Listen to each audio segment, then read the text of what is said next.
Dzisiaj zajmiemy się chyba oceną, która jest niezbędnym elementem poszukiwania wiedzy. Co ty na to? Myślę, że warto to zrobić ze względu na to, że po pierwsze, nie wszyscy mogą być przekonani, ponieważ przedstawiamy dość kontrowersyjną wiedzę, która jeszcze nie została zaakceptowana przez konwencjonalną naukę.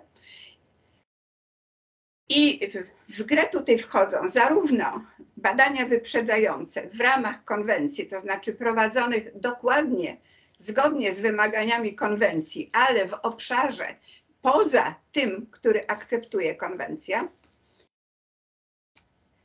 jak również chodzi o takie badania, które prowadzone są metodami absolutnie niekonwencjonalnymi, których chociażby z tego względu konwencja zaakceptować nie jest w stanie. Krótko mówiąc, trzeba porównać nasze możliwości, jakie mamy w tej chwili, możliwości, jakie daje nam paradygmat naukowy, sugestie, jakie wysuwa filozofia nauki, bo mamy też taką dyscyplinę naukową i bardzo źle, że w szkołach filozofia nie jest wykładana. Dlaczego? Dlatego, że właściwie na dobrą sprawę, jeżeli my nie będziemy oceniać wyników badań pod kątem tego, na ile one są przydatne, na ile dobrze one zostały zweryfikowane, czyli na ile są wiarygodne, to na dobrą sprawę nie będziemy w stanie twierdzić, że my naprawdę coś wiemy. Mało tego, bez takiej analizy nie jesteśmy w stanie nawet wtedy wytyczyć kierunków przyszłych badań. Czyli warto w tej sytuacji przede wszystkim postawić akcent na ocenach, ponieważ bez tych ocen nie mielibyśmy ani rozwoju nauki, ani rozwoju naszej świadomości, ani rozwoju naszej cywilizacji. Po prostu ocena jest warunkiem każdego rozwoju. I dlatego warto jej poświęcić uwagę. Zgadzam się z tobą. No i nie mylić z osądzaniem. Bo oczywiście w końcu, jeżeli już dokonamy oceny, to coś odrzucimy, coś włączymy do wiedzy. Niemniej jednak tego rodzaju osądzanie nie jest wyrokiem śmierci, dlatego że eter kilkakrotnie wracał w obszar zainteresowania nauki, mimo że odrzucono go i jeszcze z powrotem go wprowadzono do nauki, a w końcu nawet otrzymał swoją nazwę. A na koniec w 2015 roku nawet lokalizację, bo okazało się, że to nie jest próżnia naszego kosmosu, tylko to jest próżnia poza kosmosem. Czyli to, że wydamy osąd, to też jeszcze nie znaczy, że to jest coś, co należy potępić. No to zawsze można przywrócić do zakresu naszych zainteresowań po to, by zwiększyć naszą wiedzę o rzeczywistości i o tym, jak właściwie możemy wykorzystać tę wiedzę dla naszego pożytku i dla naszego środowiska. Zgadzam się z tobą w 100%. Tylko że słowo osądzanie ma takie troszeczkę pejoratywne znaczenie, prawda? Ze względu na to, że się łączy z karą. Tak. A jak myślisz, ludzie częściej osądzają czy oceniają? Tak na co dzień. Ja myślę, że przede wszystkim ludzie mylą te dwa pojęcia. Ocenę i osąd uważają, że to są synonimy, a to nie są synonimy. My możemy dojść do tego, że to będą synonimy, bo przecież w gruncie rzeczy, korzystając z dokonań psychotroniki, my już wiemy, i nie tylko psychotroniki, bo również fizyki wyprzedzającej, my jesteśmy w stanie zmienić postrzeganie zbrodniarza tak, za pomocą technik niekonwencjonalnych, od razu zaznaczam, w dużym stopniu również, możemy tak zmienić postrzeganie zbrodniarza, że on po prostu inaczej spojrzy na siebie i na świat. Czyli osądzenie zbrodniarza nie musi skończyć się śmiercią pod jednym warunkiem, że my tę wiedzę będziemy nie tylko mieć, ale również będziemy z niej korzystać. Jak chcesz, to możemy i ten problem poruszyć dzisiaj. Tak, chętnie. Chociaż wiem, że będzie kontrowersyjny, na pewno sporo komentarzy pojawi się różnego rodzaju. Spróbujmy. Przede wszystkim na początek myślę, że powinniśmy odnieść się do ostatniego zarzutu, a mianowicie tego, że opierając się na badaniach nieuznawanych przez konwencję, to znaczy badaniach prowadzonych przez Instytut Monroe i badaniach prowadzonych przez psychoterapeutów i psychologów w stanie hipnozy, płytszej lub głębszej, można powiedzieć, ukazałyśmy naszym słuchaczom, jak powinniśmy postrzegać rzeczywistość równoległą, przynajmniej w ziemskim systemie życia, bo my w rzeczywistości równoległej nie wychodzimy poza ziemski system życia, podobnie jak nie wychodzimy poza ziemski system życia w kosmosie, bo to, że my zorientowaliśmy się, że nasze środowisko, nawet kosmiczne środowisko, wpływa na nas, wpływa na to, jakie mamy potencjały w ciągu naszego życia, wpływa częściowo również na nasze cechy charakteru, bo przecież nikt rozsądny w tej chwili nie zakwestionuje astrologii, czyli wpływu otaczających nas planet i gwiazd na nasze życie. Tak. Czyli niezależnie od tego, że o tym wpływie wiemy, jednak w zasadzie pozaziemski system życia my z naszymi badaniami naukowymi nie wychodzimy. Możemy w tej chwili tylko prowadzić badania w najbliższym naszym otoczeniu, a więc wysyłamy sondy na Marsa, wysyłamy sondy na Księżyc, wysyłamy sondy nawet dalej, bo dotarły do Jowisza i jeszcze dalej. Także są to tylko wszystko badania zdalne, czyli dokładnie takie, jakie prowadzi Instytut Monroe w rzeczywistości ukrytej. My tam nie wchodzimy z przyrządami. Co prawda w naszym systemie słonecznym wchodzimy z przyrządami, ale widzimy tylko i wyłącznie to, co możemy zobaczyć za pomocą zmysłów i co może zarejestrować przyrząd. Czyli też mamy ograniczony wgląd, więc jeżeli chcemy opisać prawa rządzące kosmosem, też musimy spekulować i sprawdzać. Tak, to prawda, ale ja też uważam, że nasze spotkania pokazują jakby jakiś rodzaj możliwości patrzenia na świat. Jeżeli ktoś chce wybrać sobie inne spojrzenie, to my nie negujemy tego innego spojrzenia. My staramy się to, o czym mówimy, poprzeć taką wiedzą zbadaną już, nawet jeżeli ona jest niekonwencjonalnie, ale w jaki sposób została przebadana. I to nie jest tak, że jeżeli był sobie Robert Monroe, to on sobie sam to badał. On to zrobił z naukowcami uznanymi, z certyfikatami, z tytułami naukowymi. To nie jest tak, że był zdzichu z koziej wólki, który postanowił zrobić sobie badania. Przede wszystkim to był człowiek wykształcony, który też prowadził badania w ośrodku badawczym swojej firmy rodzinnej. Tak. Więc to nie był człowiek, który po prostu tak przyszedł nie wiadomo skąd i zaczął prowadzić badania. Jego pierwsze badania dotyczyły w zasadzie procesu nauczania. Nie zaczynał od tego, żeby zorientować się, co i jakimi metodami można badać w szerszej rzeczywistości. Dopiero wtedy, kiedy sam doświadczył wyjścia poza ciało, stwierdził, że ten zakres badań warto rozszerzyć. i przy okazji notabene opracował cały szereg metod, też dźwiękowych, znaczy nagrań różnicowych, które wpływały nawet na fizjologię organizmu.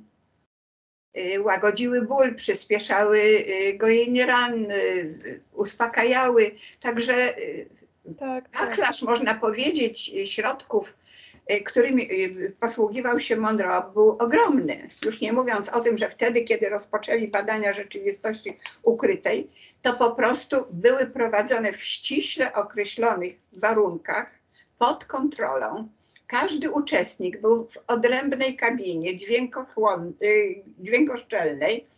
W związku z powyższym nie było mowy o tym, żeby oni się ze sobą porozumiewali i uzgadniali ze sobą to, czego doznali, kiedy przechodzili w rzeczywistość ukrytą, ponieważ nie było takiej możliwości.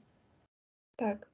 Ja od razu tutaj chciałabym też powiedzieć, że to nie tylko takie rzeczy dzieją się w Stanach Zjednoczonych. W Polsce już też się działy za czasów Osowieckiego, czy chociażby księdza Klimuszki, bo oni podobne badania przeprowadzali, tylko że oni na sobie. Może były bardziej ograniczone, ale jednak... Ale Ochorowicz przeprowadzał nie tylko na sobie. No właśnie. Przeprowadzał przede wszystkim na tych osobach, które były uzdolnione w kierunkach wykorzystywania zjawisk anomalnych. Tak. A Manczarski też przecież badał zjawiska anomalne. Tak, także... Jeden, drugi był fizykiem. Pierwszą fotografię kirlianowską właśnie. przecież wykonał Polak. Grubo przed Kirlianami. Tak, tak. Także to nie jest tak, że tylko Amerykanie i my jesteśmy jakąś myślą. U nas wie o tym, że to J. Konarkiewicz był pierwszy, który sfotografował aurę człowieka.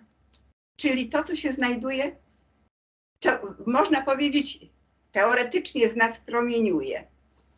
Ale w gruncie rzeczy to jest ta najbliższa ciału część naszego kompleksu, naszego wielowymiarowego pola kwantowego. Czyli na dobrą sprawę to, co kiedyś było nie do przyjęcia dla konwencjonalnej nauki, w tej chwili już powinno zacząć być możliwe do zaakceptowania. My już naprawdę dużo wiemy o rzeczywistości, ale wciąż się jeszcze wyśmiewa aury, wyśmiewa. Właściwie, jeśli chodzi o biopole, zostało już zaakceptowane, wiadomo, że fotony wewnątrz naszego ciała przenoszą informacje. Fotony, czyli promieniowanie elektromagnetyczne. Na dobrą sprawę, my w całości jesteśmy elektromagnetyczni. Elektromagnetyczne są wszystkie atomy w naszym ciele. Roślinki, które spożywamy, prawda? I elektromagnetyczne jest również nasze ciało, które my uznajemy, że jest biologiczne. Nie, jest elektromagnetyczne. Biologia to też jest elektromagnetyzm. Każda forma życia jest formą elektromagnetyczną. I o tym wiedział już Sedlak tyle lat temu. Profesor Sedlak. I profesor ksiądz chyba, prawda? Dokładnie. Heller też jest księdzem. Tak. I jednocześnie doktorem habilitowanym, profesorem fizyki. I jest również twórcą jednej z koncepcji kreacji wszechświata, która nawet nieco się pokrywa z koncepcją Davida Boehma, ponieważ też udowodnili za pomocą matematyki wyłącznie, nie doświadczenia, ale udowodnili razem z Sasinem, Heller z Sasinem, że początkowa osobliwość, która podobno wybuchła i doprowadziła do tego, że wszechświat się rozszerza, oni udowodnili, że ona nadal jest i nadal wchodzi z nami w interakcję. A to, że jest i wchodzi z nami w interakcję, udowodnił z kolei Haramein ze swoimi współpracownikami, z Heisonem i Rauschem. No niestety, ale chciałam powiedzieć Amerykanie, ale on nie jest, on jest Szwajcarem, prawda? Haramein. Chyba tak. No, Ale już można powiedzieć, że działa w Ameryce. Tak, tak. Behm też nie był Anglikiem. Tak. Działał w Anglii. Tak. Właściwie na dobrą sprawę, jeżeli już w tej chwili oceniamy, kto jest kim, to trzeba powiedzieć, że niezależnie od tego, gdzie się urodzimy, jaki mamy kolor skóry, jakim językiem mówimy, w gruncie rzeczy my nie powinniśmy uważać, że ktoś z nas jest gorszy lub lepszy. No my stanowimy razem, wspólnie jedną całość, jedną ludzką cywilizację na Ziemi, z tym, że ta cywilizacja ma w tej chwili różne odcienie. Dlatego, że różnimy się i pod względem religijnym, i pod względem kulturalnym, i pod względem nawet sposobu widzenia rzeczywistości. Różnimy się światopoglądami. I dlatego jesteśmy ciągle w stanie, no powiedzmy, konfliktu tylko. Bo nie zawsze konflikt musi się przerodzić w walkę. Tak. Ale skoro chcemy rozwijać oceny w ramach tego, co prezentowałyśmy, to zacznijmy od tego, w jaki sposób można zweryfikować te tak nielubiane, przynajmniej przez niektórych z naszych obserwatorów, badania prowadzone przez Monroe i przez, właściwie nie przez Monroe, bo przecież on nie żyje, w Instytucie Monroe i przez Newtona, też już nie przez niego, bo też już nie żyje, ale zostawił następców, którzy również działają dokładnie według tej techniki, którą on opracował. Notabene i w jednym, i w drugim wypadku mamy już naśladowców również w Polsce i nie tylko w Polsce. Więc to jest technika, która się rozprzestrzenia na cały świat i jest uznawana przez ludzi, którzy ją stosują. Ale teraz, kiedy mamy świeżo w pamięci i obraz raju i obraz bramy do raju, która jest, powiedziałabym, dość obszerna, dlatego że jest to całe centrum przyjęć, a nie tylko brama, którą można zamknąć na kłódkę i klucz wyrzucić. Ewentualnie starać się o wytrych za pomocą instytucji religijnych. Nic z tych rzeczy. To jest obszar. Obszar, w którym się przystosowujemy do zmian warunków egzystencji. I przed bramą raju, czyli przed tym centrum przyjęć, mamy cały szereg obszarów, w których zaklinowujemy się niejako na tej zasadzie, że oscylujemy w kierunku takiego środowiska, do którego mentalnie przynależymy, ale nie jesteśmy na tyle rozwinięci duchowo, czy też nie mamy na tyle rozwiniętej świadomości, żeby móc przejść do centrum przyjęć i przejść do raju. I tutaj znów warto podkreślić różnicę między duchowością a nauką, bo ja uważam, że badania prowadzone przez Instytut Monroe są ściśle naukowe. Dokładnie takie same są badania prowadzone w stanie hipnozy. To nie są żadne obrazy bądź nasze życzeniowe kalkulacje. To są po prostu informacje, które my pobieramy z obszaru, do którego aktualnie my nie mamy wstępu. To znaczy my cieleśnie. Tak, tak, tak. Naszym ciałem organicznym. I w związku z tym warto również wiedzieć o tym, że to, co duchowość nazywa wchodzeniem w 4. wymiar, 5. wymiar, 6. wymiar, to też jest indywidualna interpretacja rozmaitych gór duchowych. Bo to nie jest żaden wymiar 3D, 4D, 5D i tak dalej. To są etapy rozwoju naszej świadomości. I generalnie rzecz biorąc, w ziemskim systemie życia my jesteśmy na 3. stanie świadomości, etapie stanu świadomości, natomiast poniżej jeszcze mamy etap 1. i 2, gdzie mamy formy, które uważamy za nieożywione, a nauka już zaczyna je traktować jak formy ożywione, ponieważ wszystko, co zawiera w sobie informacje, jest świadome. To są te kryształy, tak? Jeżeli kryształy w oparciu o posiadaną informację w ściśle określony sposób krystalizują, to już jest forma życia. Tak.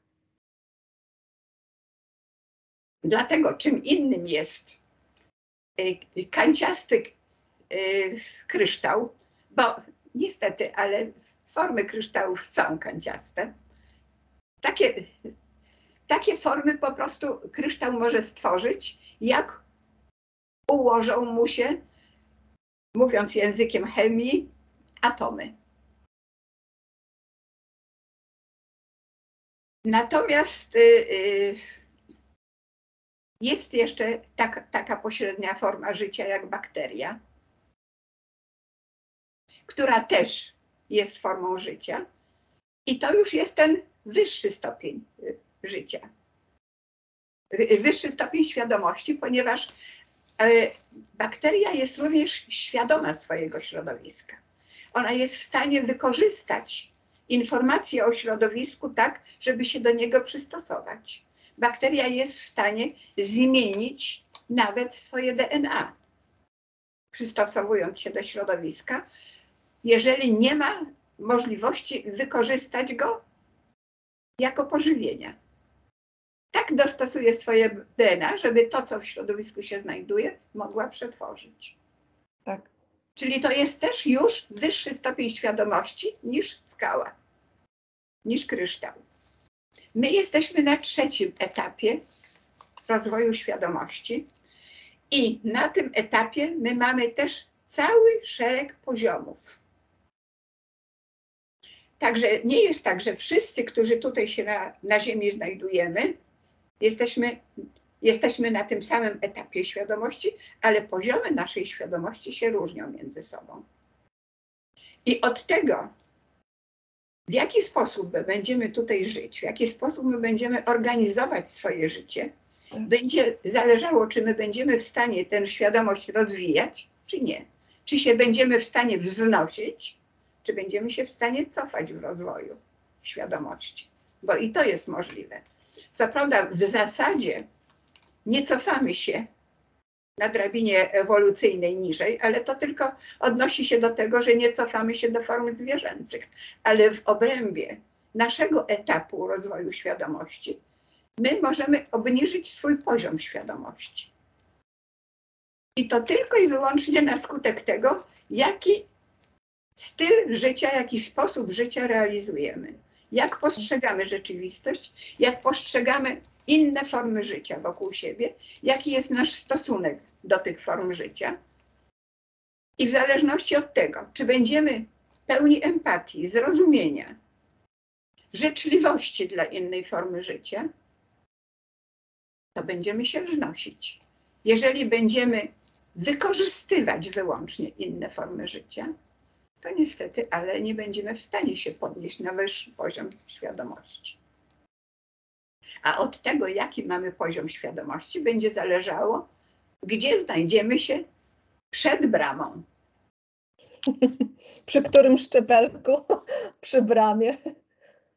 Czyli krótko mówiąc, wszystkie te informacje już w oparciu o badania prowadzone i w Instytucie Monroe, i przez psychologów i psychiatrów z wykorzystaniem hipnozy, już dostarczyły nam mnóstwo informacji odnośnie rzeczywistości ukrytej, czyli tego, co religia nazywa zaświatami. Zaświaty to po prostu jest cały szereg rozmaitych obszarów w ramach ziemskiego systemu życia w rzeczywistości ukrytej. Mnie wydaje się, że warto wiedzieć, czego możemy oczekiwać. A jeżeli warto wiedzieć i już w tej chwili pamiętamy, bo stosunkowo niedawno, tydzień temu przedstawiałyśmy obraz, tydzień, 2 tygodnie temu, nawet 3 tygodnie temu stopniowo przybliżałyśmy obraz zaświatów ludziom tu na Ziemi. Teraz możemy przystąpić do oceny, czyli do weryfikacji słuszności tego, co zostało ustalone w ramach tych badań, które zostały pod ostatnim naszym filmem zakwestionowane. Jeszcze zanim przejdę do weryfikacji, chciałabym powiedzieć w moim i Twoim imieniu to, że my nie jesteśmy przeciwniczkami religii, nie zwalczamy religii. Każdy ma prawo wyboru swojego poziomu świadomości i swojego sposobu realizowania życia tutaj. My na ten sposób widzenia rzeczywistości i sposób realizowania życia tutaj nie chcemy wpływać. Przedstawiamy alternatywę, którą można wybrać. Można wybrać religię wraz z jej dogmatami, nakazami i zakazami. Można wybrać inny światopogląd, na przykład ten, który przedstawia nauka, bo te badania, które przedstawiałyśmy, za każdym razem można traktować jako naukowe. Niektóre są wyprzedzające, konwencja jeszcze się przed nimi broni, niemniej jednak są prowadzone zgodnie, jak to się mówi, ze sztuką. Dlaczego uważam, że są prowadzone zgodnie ze sztuką? Dlatego, że właśnie prowadzone są dokładnie w ten sposób, jak nakazuje filozofia nauki. Prowadzimy doświadczenie, analizujemy wyniki doświadczeń, wyciągamy z nich wnioski i zastanawiamy się, co dalej, co odrzucić, co zatrzymać, co rozwijać. Czyli zarówno w Instytucie Monroe, jak i wtedy, kiedy stosujemy hipnozę, stosujemy ściśle, można powiedzieć, konwencjonalne metody badawcze. Problem tylko polega na tym, że światopogląd nie pozwala nam na to, żeby przyjąć tych ustaleń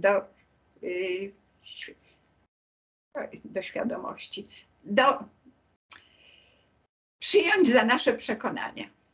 Może w ten sposób, żeby tej świadomości za dużo nie było. Tak. Natomiast co nas krępuje, jeśli chodzi o konwencję? Konwencja ustaliła pewne zasady postępowania, jeśli chodzi o prowadzenie badań naukowych. Jest to w zasadzie paradygmat, który jest czymś w rodzaju umowy społecznej, która nam określa, w jaki sposób my możemy prowadzić badania. A więc, co nam wolno badać, jakie wolno nam zadawać pytania. No niestety, tutaj też mamy ograniczenia. Nie wolno nam zadać pytania, co jest po drugiej stronie kanałów Wheelera, bo aczkolwiek my w ramach nauki konwencjonalnej przyjęliśmy, że takie kanały są, ale co za tymi kanałami się znajduje, nauki to na razie nie interesuje, prawda? My musimy również dostosować się do tego, jakimi metodami wolno nam badać. Są metody, których nam stosować nie wolno. I metody te, o których mówiłyśmy ostatnio, w zasadzie moim zdaniem wykorzystanie hipnozy do badań naukowych zostało zaakceptowane. Wykorzystanie doznań pozacielesnych moim zdaniem przez naukę jeszcze nie zostało zaakceptowane. Nie zostało zaakceptowane coś takiego jak zjawisko bliskości śmierci, gdy opuszczamy ciało, oglądamy rzeczywistość z pozycji pozacielesnej, nawet przenosimy się do rzeczywistości równoległej, wracamy do ciała, budzimy się i opowiadamy o tym, co nam się przydarzyło. To jest ciągle nieakceptowane przez konwencję. Mimo że doskonale już w tej chwili wiemy, że funkcjonujemy w wielowymiarowej hipersferze i nawet możemy już zacząć identyfikować poszczególne obszary tej hipersfery, więc już wiemy, że mamy w niej próżnię fizyczną. Wiemy, że z niej wyłoniły się równocześnie dwie dodatkowe sfery, z czego jedną sferą jest nasz kosmos, drugi rzeczywistość bliźniacza, można powiedzieć, spolaryzowana w stosunku do naszej czasoprzestrzeni i również zwierciadlana w stosunku do niej, czyli można nawet powiedzieć dopełniająca, dlatego że połączone są sprzężeniem zwrotnym, w związku z czym obie te sfery razem wzajemnie utrzymują się w stanie równowagi i jednocześnie, ponieważ są połączone z próżnią fizyczną, próżnia fizyczna nie traci również swojej równowagi i nie traci równowagi również ten podwójny układ rzeczywistości jawnej i ukrytej. I do tego jeszcze dochodzi sfera wzajemnych powiązań, która przenika naszą rzeczywistość, ale trzeba sobie jasno i wyraźnie powiedzieć, że wszystkie te sfery znajdują się w obrębie tej samej przestrzeni, choć w różnych jej wymiarach. One się wzajemnie przenikają. Czyli w momencie, kiedy opuścimy ciało i stajemy obok siebie, to my już jesteśmy w rzeczywistości równoległej. To już nie jest ta rzeczywistość. My możemy się sztucznie tutaj zatrzymać. Swoimi przyzwyczajeniami, swoimi przekonaniami. Bo są ludzie, którzy po śmierci zatrzymują się w rzeczywistości czasoprzestrzennej i na przykład wykorzystują żyjących ludzi po to, żeby korzystać z tego, do czego przywykli. Czyli jeżeli osoba, która ma skłonność do alkoholu, upije się, automatycznie traci ochronę, bo nasze ciało jest chronione przez nasze wielowymiarowe pole kwantowe, ale niestety nasze upojenie powoduje, że niknie związek między ciałem i naszą wielowymiarowością i nasza ochrona słabnie. I wtedy taki byt, który tu się zatrzymał, w rzeczywistości czasoprzestrzennej, może wykorzystać ciało, żeby doznać rozkoszy upojenia alkoholowego. Może doznać rozkoszy upojenia narkotycznego. Może doznać rozkoszy związanej z paleniem cygar czy papierosów. To wszystko nas osłabia, a tym innym bytom, które się zatrzymują i chcą jeszcze czerpać z życia dokładnie te same rozkosze, które czerpały dotąd, mogą stan naszego osłabienia wykorzystać. Skąd my to wiemy? Właśnie z doznań bliskości śmierci. Ci ludzie, którzy nie zmarli, ale obudzili się z letargu, są w stanie nam opowiedzieć o tym, co się działo w tym czasie, kiedy byli rzekomo martwi. W 1943 roku żołnierz amerykański, który został zmobilizowany do wojska, udał się do jednostki i rozchorował się tam na ciężkie zapalenie płuc i został uznany przez lekarza za zmarłego, w tym czasie odbył podróż. Kiedy stanął obok swojego ciała i zobaczył obok siebie świetlistą istotę, ta istota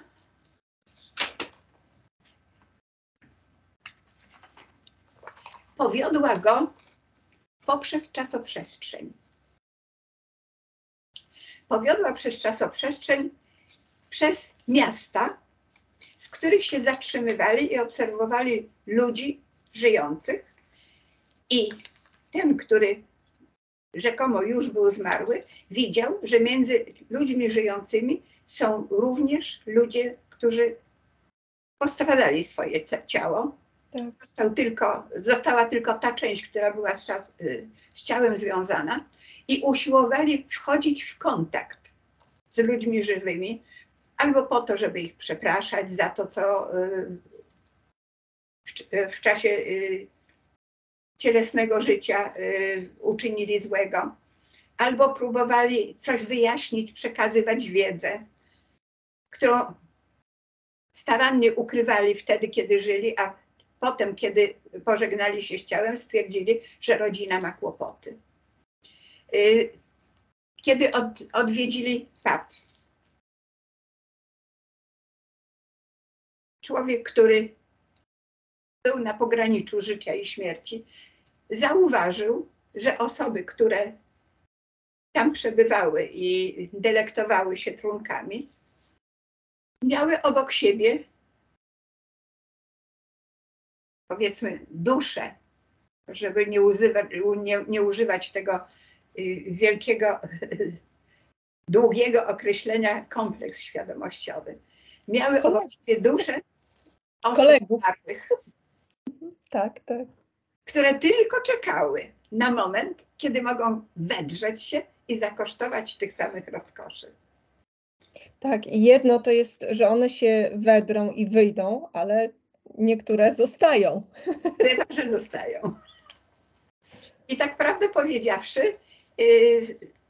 w związku z tym zjawisko schizofrenii jest niecałkowicie, można powiedzieć, jednoznaczne, dlatego że w gruncie rzeczy my podczas schizofrenii jesteśmy w stanie zmienić swój sposób myślenia, praworęczność na leworęczność. Możemy być krótkowidzami bądź mieć ostry wzrok. I inaczej pracują nasze półkule mózgowe, czyli tak jak gdyby nasze ciało podłączało się do innego kompleksu świadomościowego, czyli do innej duszy. Nie jest wykluczone, że to są po prostu wcielenia tego samego kompleksu świadomościowego, czyli, przepraszam, tego samego najwyższego ja, tak, które już z siebie wyłoniło naszego bliźniaka. Bliźniak znajduje się w rzeczywistości ukrytej i w momencie, kiedy inkarnujemy, bliźniak znów się dzieli, bo to wszystko ma cała rzeczywistość ma naturę fraktalną. Bliźniak się dzieli, może wysłać jedną sondę, jedną cząstkę siebie do zasiedlenia jednego ciała, może wysłać dwie cząstki siebie do zasiedlenia drugiego ciała, może nawet wysłać więcej cząstek, bo od tego, ile wcieleń może zrealizować, zależy jego zasób energetyczny, czyli krótko mówiąc poziom świadomości. Bo w obrębie nawet raju my też mamy różne poziomy świadomości i przed rajem też mamy różne poziomy świadomości, dlatego że do rzeczywistości ukrytej przechodzimy dokładnie tacy sami, jak jesteśmy. Dlatego między tym obszarem, gdzie grzęźniemy w obszarach przekonań, preferencji, bo nawet seksoholicy tam mają swój obszar. Tak, tak, to też jest często właśnie w książkach opisywane. Gdzie nawzajem starają się wzajemnie zadowolić seksualnie. I co ciekawe, że nawet jeżeli są wyciągani z tego kłębowiska, to oni się wyrywają i wracają.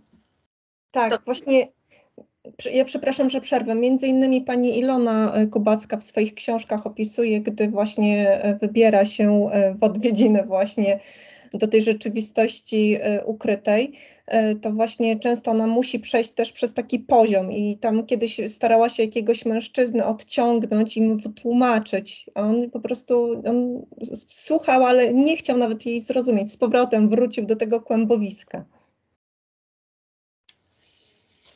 Czyli to się powtarza. Tak. Mówiąc, mamy to samo doświadczenie z tym samym wynikiem. Z tym, że jedno z tych doświadczeń powołuje się tutaj na wyniki doznań eksperymentatorów z Instytutu Monroe. W innym przypadku powołuje się na zjawisko bliskości śmierci, które też jest nieuznawane przez konwencję. No ale tak prawdę powiedziawszy, nie będę opisywać całej podróży Richiego, bo w gruncie rzeczy to nie ma znaczenia, bo on w końcu prawie dotarł do bram raju, ale zanim dotarł do bram raju, to jeszcze przebywał w przyszłości. I pokazano mu... tak, to też jest ciekawe.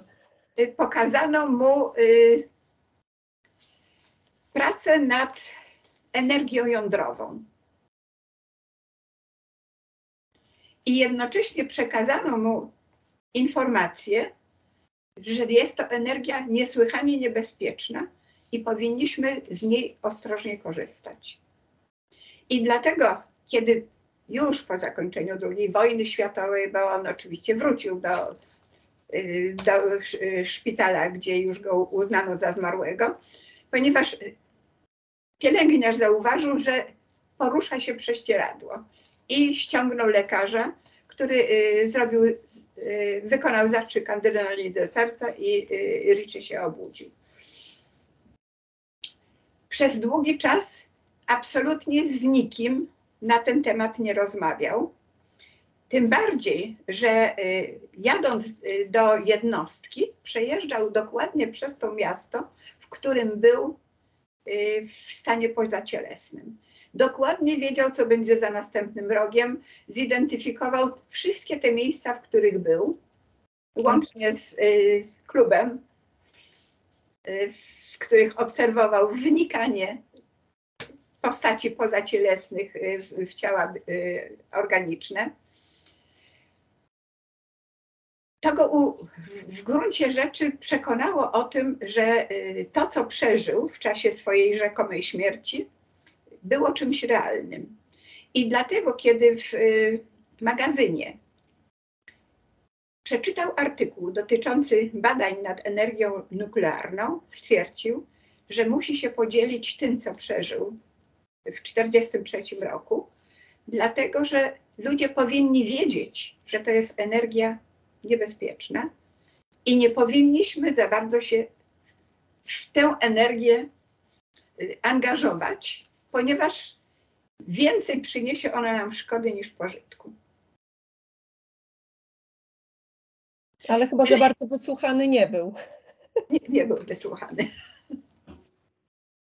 Zresztą tak prawdę powiedziawszy, on to zauważył w niedalekiej przyszłości, bo weźmy pod uwagę, że to badania już były prowadzone w czasie II wojny światowej i również w czasie II wojny światowej została po raz pierwszy użyta bomba, która zniszczyła Hiroshimę i Nagasaki. Tak. Chociaż jak ja bym usłyszała coś takiego, że jest taka broń, z którą trzeba się bardzo ostrożnie obchodzić, to może właśnie bym się zastanowiła, jakbym chciała tak rządzić światem. Właśnie, co jeszcze z tej broni mogę zrobić, żeby naprawdę rządzić tym światem? No i tak prawdę powiedziawszy, do dzisiejszego dnia słyszymy te groźby. Co prawda, jak na razie, tylko od strony Azji te groźby przychodzą. Nie ze strony wrednego Zachodu, którego się tak bardzo boimy, bo raczej Stany Zjednoczone nie palą się do użycia broni jądrowej, ale tą bronią i Wietnam grozi, i Chiny o tym wspominają, choć znacznie ostrożniej niż Wietnam. Korea Północna. Korea Północna, no i nasz najbliższy sąsiad. Czyli jesteśmy bardzo blisko niebezpieczeństwa. I w momencie, kiedy już mówimy o ocenie, tak, uważam, że powinniśmy mimo wszystko oceniać, że wojna, która się toczy na Ukrainie, chociaż nie bierzemy w niej udziału, nie bierze w niej udziału NATO, Tam są tylko oddziały ochotnicze, ale warto wiedzieć również o tym, że jest tam ochotniczy oddział Wolnej Rosji. Tam walczą również Rosjanie w obronie Ukrainy. Tak. Więc jeżeli chcemy oceniać, to oceniajmy całość tego problemu. Ci ludzie, którzy tam walczą o prawo do życia Ukraińców na swoim terytorium. Tak. I Rosjanie, i Białorusini przecież walczą, ale są też Ukraińcy, którzy zdradzają na rzecz Rosji. Też Ukraińcy, którzy zdradzają. I tak prawdę powiedziawszy, gdybyśmy się... Już się zaczyna robić ciemno, ja na wszelki wypadek zapalę.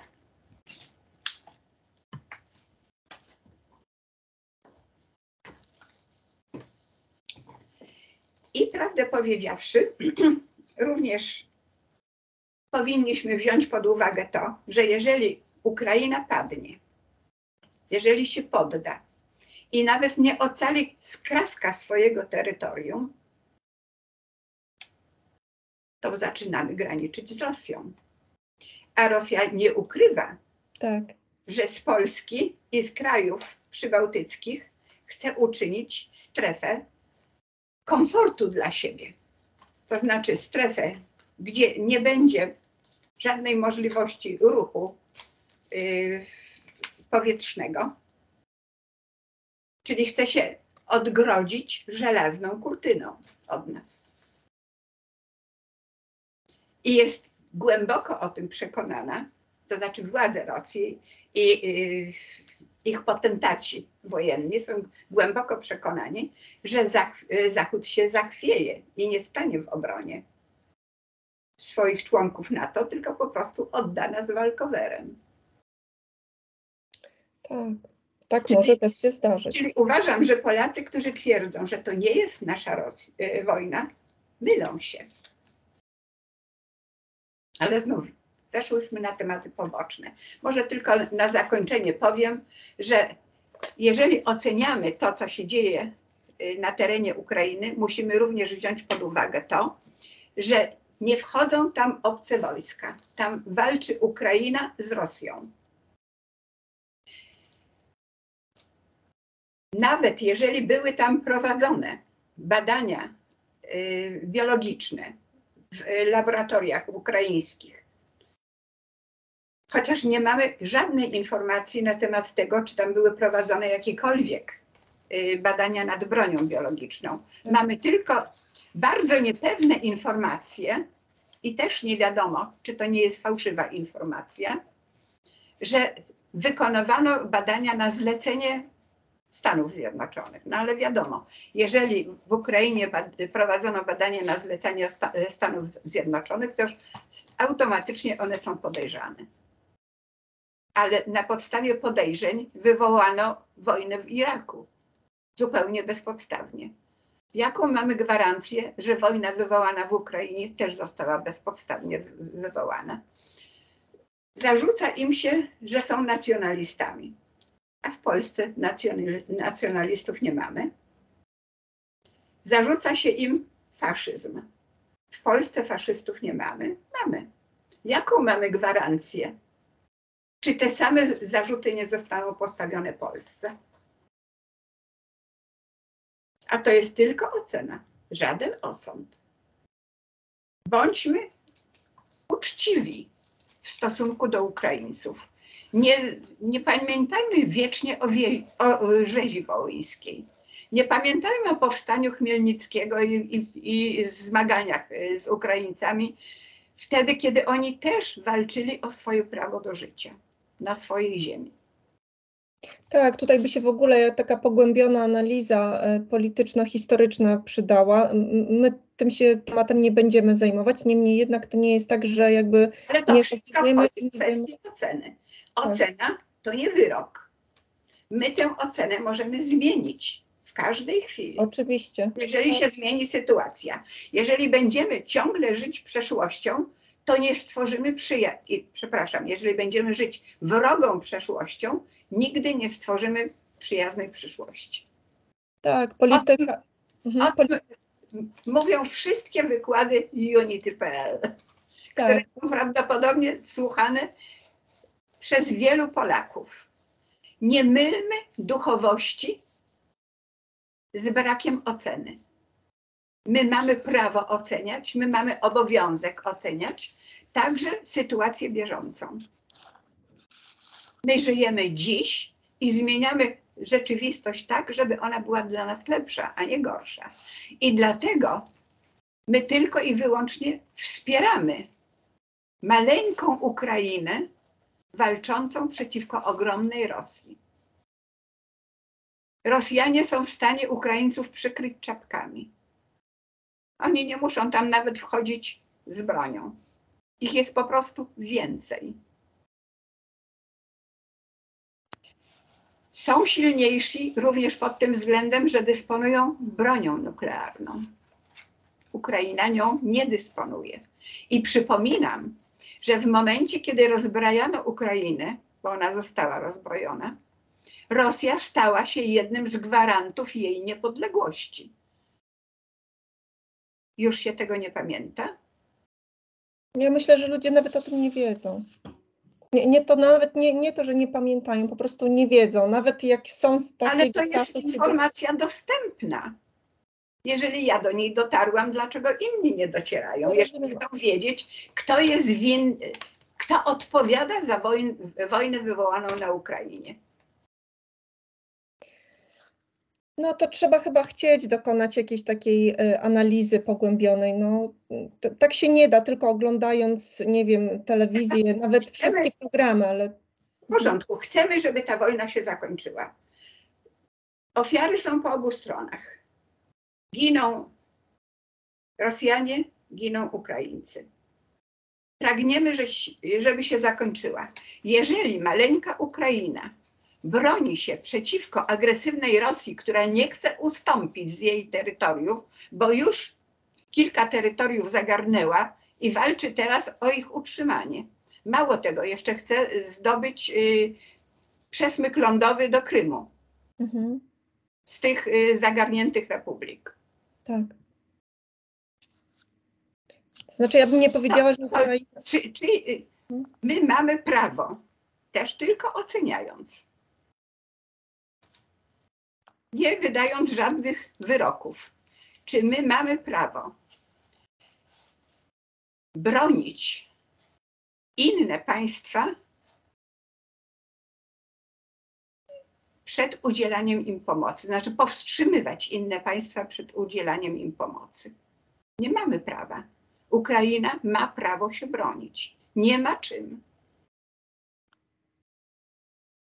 Nawet sankcje są obchodzone, żeby Rosja dostała to, co potrzebuje, żeby wzmacniać swój potencjał militarny. Nawet te państwa, które pomagają, obchodzą sankcje. A w gruncie rzeczy, co może powstrzymać całą tę wojnę? Usunięcie Rosjan z terenu Ukrainy. Wywalenie ich stamtąd, bo to nie jest ich kraj. Ukraina jest niepodległa.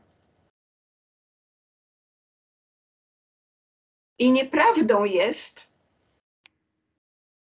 że tam dyskryminowano Rosjan. Najlepszy dowód, że dopiero po ataku Rosji na Ukrainę Ukraińcy zaczęli mówić językiem ukraińskim. Przedtem językiem państwowym był język rosyjski. Oni ciągle się czuli zintegrowani z Rosją. Więc nie mieli powodu, żeby ich prześladować. Trzeba oddzielić ziarno od plew właśnie na zasadzie dokonania oceny.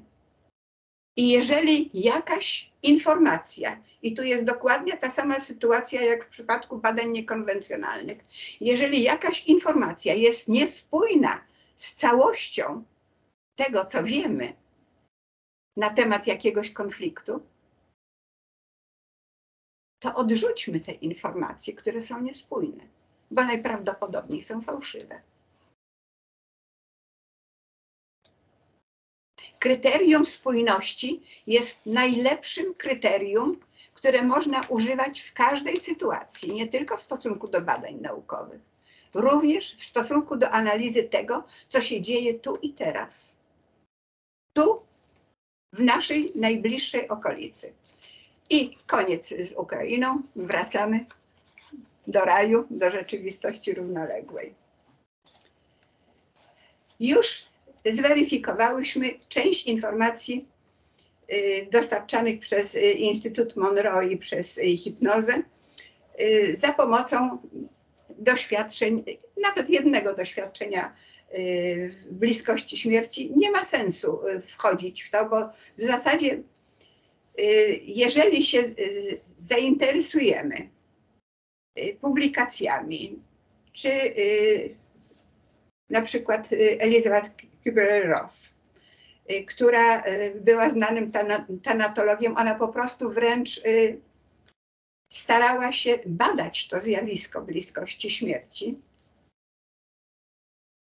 Zawsze bardzo starannie wysłuchując tych, którzy chcieli na ten temat rozmawiać. Bo ci, którzy wracali stamtąd, z rzeczywistości równoległej, czuli potrzebę podzielenia się swoimi opowieściami, swoimi przeżyciami. Ona to zbierała. To, co zebrała, jest dokładnie zbieżne z tym, o czym mówiłyśmy w ostatnim filmie, w 2 ostatnich filmach dotyczących rzeczywistości równoległej. I niezależnie od tego, czy będzie o tym mówił Anglik, czy będzie o tym mówił Holender, czy będzie o tym mówił Niemiec, bo we wszystkich tych krajach były prowadzone badania bliskości śmierci. Były badane te badania również w Ameryce, w Stanach Zjednoczonych. Były badania prowadzone w Kanadzie. Są naprawdę ogromne już w tej chwili materiały, które trzeba studiować po to, żeby się zorientować, że te wszystkie opowieści są po prostu spójne. One nie muszą być identyczne, bo każdy tę rzeczywistość odbierał, można powiedzieć, ze swojego punktu widzenia.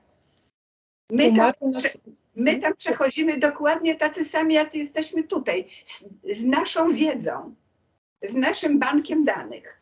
W związku z powyższym, jeżeli my tam przechodzimy, każdy widzi to dokładnie tak, jak widzimy rzeczywistość tutaj.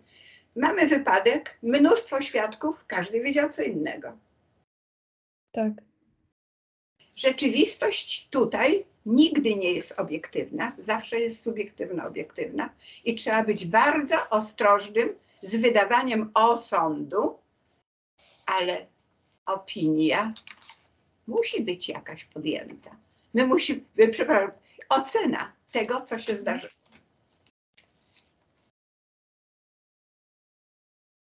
Ocena jest wręcz naszym obowiązkiem, bo jeżeli nie będziemy oceniać, nie będziemy wiedzieć, co się wokół nas dzieje.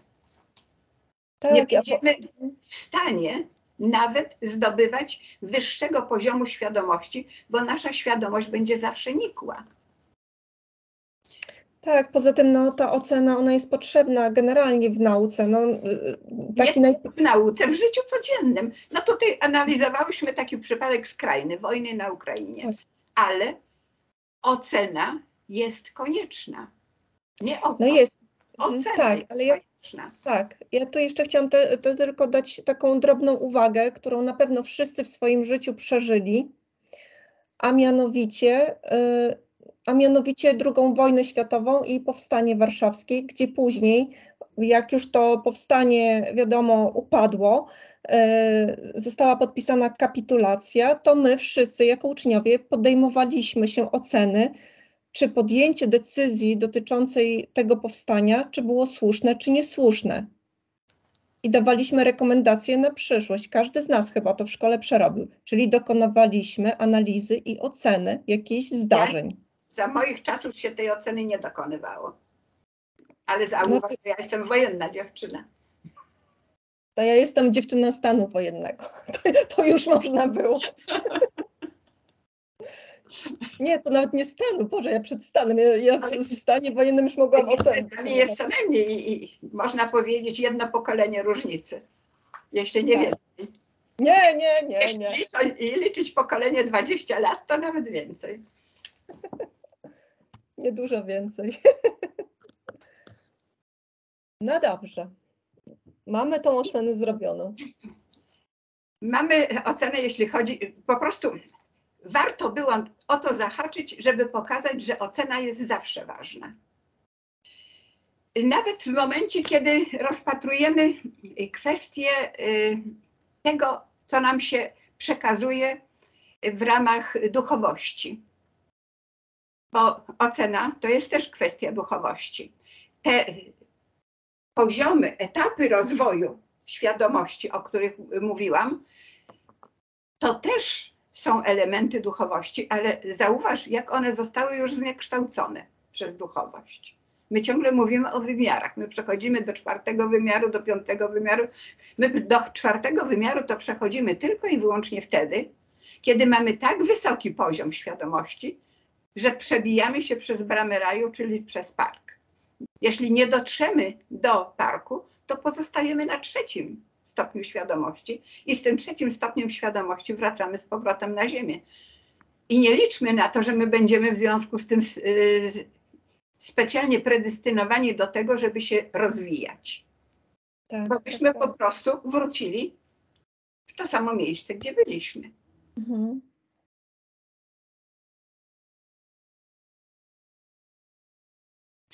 Co jeszcze jest ważne? Zapamiętajmy to. Możemy to powtarzać dowolnie długo, że my żyjemy w wielowymiarowej świadomości, w wielowymiarowej sferze, która zawsze funkcjonuje jako całość.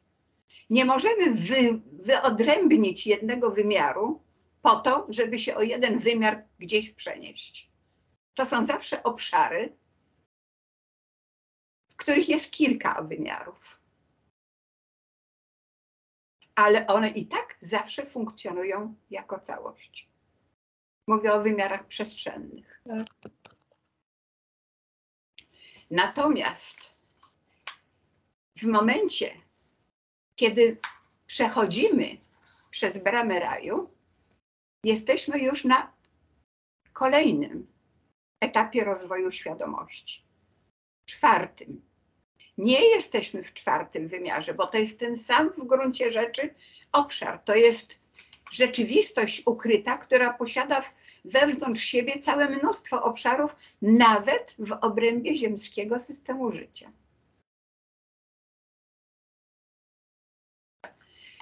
I teraz, w momencie, kiedy nasz bliźniak, ten rajski bliźniak, na 4. etapie rozwoju świadomości, i tam też jest kilka poziomów rozwoju w obrębie rajskiego systemu życia, w związku z tym my tam też będziemy się rozwijać i dlatego tam jest tak duży nacisk kładziony na naukę. Już nawet jeżeli nie chcemy weryfikować, a tylko będziemy analizować uzyskane wyniki, to jedno, co musimy stwierdzić zgodnie z filozofią nauki, że to wszystko jest racjonalnie zorganizowane. Etapy nauki w skrajnych warunkach przed bramą raju, przystosowanie do nowych warunkach w parku przyjęć, w centrum przyjęć i kolejne etapy nauki i świadomości, nauki i rozwoju świadomości za bramą raju, czyli tam, gdzie jesteśmy na 4. etapie, ale poziomy świadomości mogą się między sobą różnić. Przychodzą stamtąd ludzie, przepraszam, dusze, wracam do terminologii religijnej, bo w gruncie rzeczy ludźmi jesteśmy tu na ziemi. Tam to my tylko się, właściwie dobieramy sobie ludzkie sylwetki. Bo nawet jeżeli mamy już za sobą wiele inkarnacji, to chociaż tutaj jesteśmy, powiedzmy, jesteśmy Polakami, ale w momencie, kiedy się znajdziemy za bramą raju, może się okazać, że my preferujemy czarną skórę. Bo akurat mamy za sobą taką inkarnację, która tak ostro przyspieszyła nasz rozwój, że po prostu jesteśmy z nią emocjonalnie związani. Albo zieloną, jak ufolutki. A skąd my wiemy, jaki kolor mają ufolutki? Nie wiem, ale Tego tak ktoś kiedyś stwierdził. Bo nawet nawet jeśli chodzi o szaraków, to też nie mamy takiej całkowitej pewności, czy to są formy humanoidalne, żywe, czy też w gruncie rzeczy roboty. Tak. Bo na dobrą sprawę, jeżeli uformujemy robota w kształt człowieka i nawet do tego stopnia go przygotowujemy do wykonywania jego obowiązków, że jest w stanie rozmawiać, odpowiadać sensownie na pytania, to w dalszym ciągu to nie jest człowiek. Tak. Dlaczego?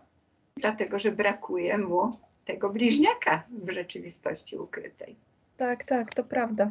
O, a Danusia, tak w ogóle trochę odejdę od tematu, ale to będzie ciekawe. Przez czwartek i piątek byłam na takiej konferencji poświęconej między innymi sztucznej inteligencji. I stworzono w Polsce takie roboty, które mają pomagać osobom starszym w mieszkaniu, ale to nie jest tak, że one będą, nie wiem, sprzątać, tylko że na przykład będą przypominać o tym, że jest czas na wzięcie jakiejś odpowiedniej partii leków i one mogą się przemieszczać po mieszkaniu. I wyobraź sobie, że to na takiej większej grupie ludzi ktoś postanowił jakby przeprowadzić takie, nie wiem jak to nazwać, doświadczenie, bo to jest jakiś rodzaj prototypu tego urządzenia, tych robotów. I ludzie starsi nie przyjęli tych robotów. I ja się zastanawiałam, czy ta sztuczna inteligencja była na tyle prymitywna, że oni nie przyjęli. I się okazało, że w Polsce ludzie starsi nie chcą tej właśnie inteligencji ze względu na to, że takiego robota trzeba nakarmić prądem, czyli trzeba go naładować, a to zużywa prąd. A druga kwestia była taka, że ludzie często w mieszkaniach mają progi i te roboty, one miały gąsienice i one nie były w stanie jakby tych progów pokonać. I to jest też ciekawe, że odnośnie tej sztucznej inteligencji, że my tutaj tak mówimy o szarakach, o tym, o tamtym, ale czy my tak do końca jesteśmy jakby przygotowani na tą sztuczną inteligencję? Tak prawdę powiedziawszy, trudno powiedzieć, kto do nas przybywa. Bo jeśli wziąć pod uwagę wypadek w Roswell, to jeden z pułkowników, który miał dostęp do materiałów związanych z tym wypadkiem, napisał książkę, w której ujawnił, że gdy zbliżyli się do rozbitego statku żołnierze amerykańscy, jeden, który był w stosunkowo niezłej formie, zaczął uciekać. I co zrobili? No złapali, no chcieli zabić. Nie chcieli, oni go zabili. No właśnie. Także nawet tego rodzaju informacja została w tej książce ujawniona i w związku z tym przypuszczam, że ona jest prawdziwa. Dlaczego? Dlatego, że najwyraźniej chodziło o to, żeby nastąpiło coś w rodzaju przecieku na temat cywilizacji pozaziemskich, które tutaj z nami może nie tyle nawiązują kontakt, ale nas obserwują. Są rozpuszczane plotki, że obca inteligencja pracuje w tych ukrytych strefach w Stanach Zjednoczonych. Bardzo wątpię. Jeżeli mają za sobą tego rodzaju incydent, to przypuszczam, że jesteśmy traktowani z wielką nieufnością jako gatunek niebezpieczny dla życia. Krótko mówiąc, jesteśmy nieprzewidywalni wciąż. Fakt, że wciąż toczą się u nas wojny, świadczy o tym najlepiej. Jeżeli zabijamy się nawzajem, to dlaczego nie mamy zabić form obcych? Jeżeli poczujemy się zagrożeni pod jakimś względem. Niemniej jednak Amerykanie o tyle są w porządku w stosunku do nas, że jeżeli nastąpił tego rodzaju przeciek, to znaczy, że oni chcą, żeby te informacje się przedostały do powszechnej wiadomości. No co prawda nie wszyscy się akurat niezbadanymi czy też niewyjaśnionymi pojazdami interesują. Niemniej jednak sam fakt, że tego typu publikacje się ukazują, świadczą o tym, że oni są zdecydowanie bardziej otwarci nawet niż my Polacy. Tak, Bo u nas znacznie trudniej jest coś takiego wydać, co jest niezgodne, jak to się ładnie nazywa, z mainstreamem. Ja i tak się dziwię, że publikacje Piątka są wydawane. Mhm. Dziwię się, że została wydana publikacja na temat Watykanu, francuska. Mimo że u nas Kościół ma tak silny wpływ. Czyli, że jakoś jest się w stanie wiedza przedostawać. Tak, tylko że ja nie wiem jak z tym Francuzem. Ale na przykład chciałabym Ci powiedzieć, że publikacja, zbiorcza publikacja, bo to są w zasadzie 3 publikacje wydane razem. Notowicza, Ryricha i Abhenanandy, Hindusa notabene, który po to się udał do Tybetu, żeby udowodnić, że Jezusa tam nigdy nie było. Bo ta publikacja odnosi się do tego okresu, kiedy Jezus przebywał w Azji, czyli dokładnie do tych lat, których nie ma w Nowym Testamencie. My wiemy, że się urodził, nawet można powiedzieć, że są ślady po jego dzieciństwie i w pewnym momencie wszystko się urywa i dopiero pojawia się już jako nauczyciel. Te lata spędził w Azji. Spędził je w Persji, spędził je na terenie Indii, w Tybecie i wrócił. Z Indii niestety musiał salwować się ucieczką. Dlaczego? Dlatego, że twierdził, że wszyscy ludzie są sobie równi, a to, co on w tej chwili wykonuje, bo demonstrował im procesy uzdrawiania i prawdopodobnie nie tylko uzdrawiania, twierdził, że kiedyś wszyscy ludzie tacy będą. I właśnie to twierdzenie, że ludzie są sobie równi w społeczeństwie kastowym, spowodowało, że musiał ratować się ucieczką. I kto go poinformował o zagrożeniu? Oczywiście ci najniżej stojący na drabinie socjalnej, czyli pariasi, bezkastowcy. Nie wiem, czy on spisywał swoje dzieje, czy spisywali je mnisi tybetańscy. Niemniej jednak te ślady zostały. No, według tej książki to mnisi tybetańscy. Przepraszam bardzo, powiedz. I że według tej książki to mnisi tybetańscy, prawda, spisywali. Ja myślałam, że to mnisi tybetańscy opisali tę historię. Niemniej jednak na podstawie tych manuskryptów powstała 5. Ewangelia, przetłumaczona przez Wesleya, najprawdopodobniej właśnie z tych zapisków, które znalazł w klasztorze Kimis. Tak. Do tych zapisków później trafił Notowicz, trafił do nich Rerich, no i Abhenanda chciał koniecznie je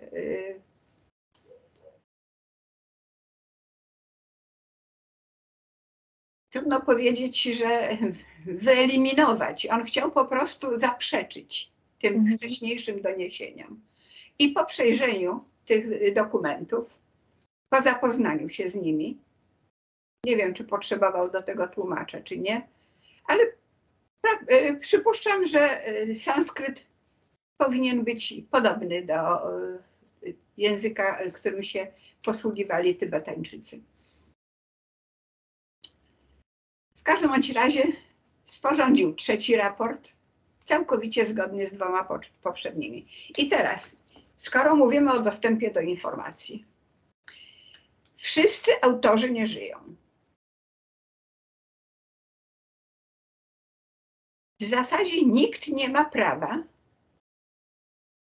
autorskich do tych opracowań. Tym bardziej, że to są 3 różne razem wydane. I co się okazuje? Nie można tego umieścić na chomiku, ponieważ narusza to prawa autorskie. Czyli Kościół po prostu, tak jak zniszczył wydania tych opracowań, tak również położył łapę na kwestii upublicznienia tych informacji. Są niewygodne dla katolicyzmu.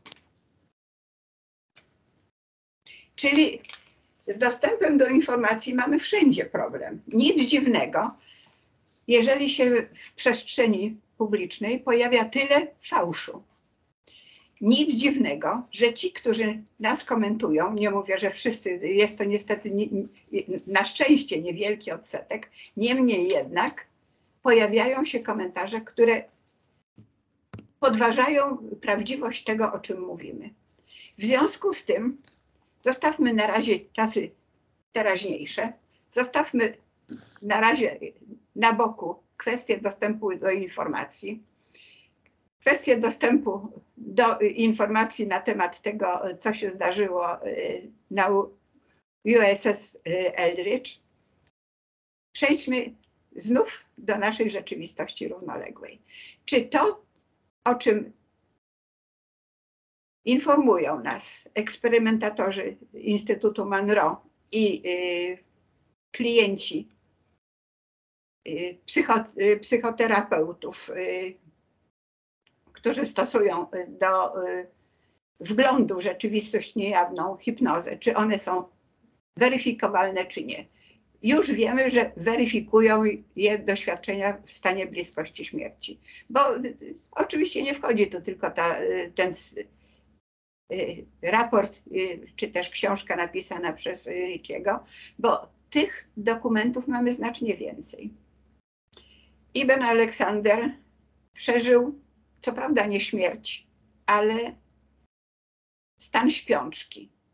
I w tym stanie śpiączki też odbył podróż do rzeczywistości ukrytej.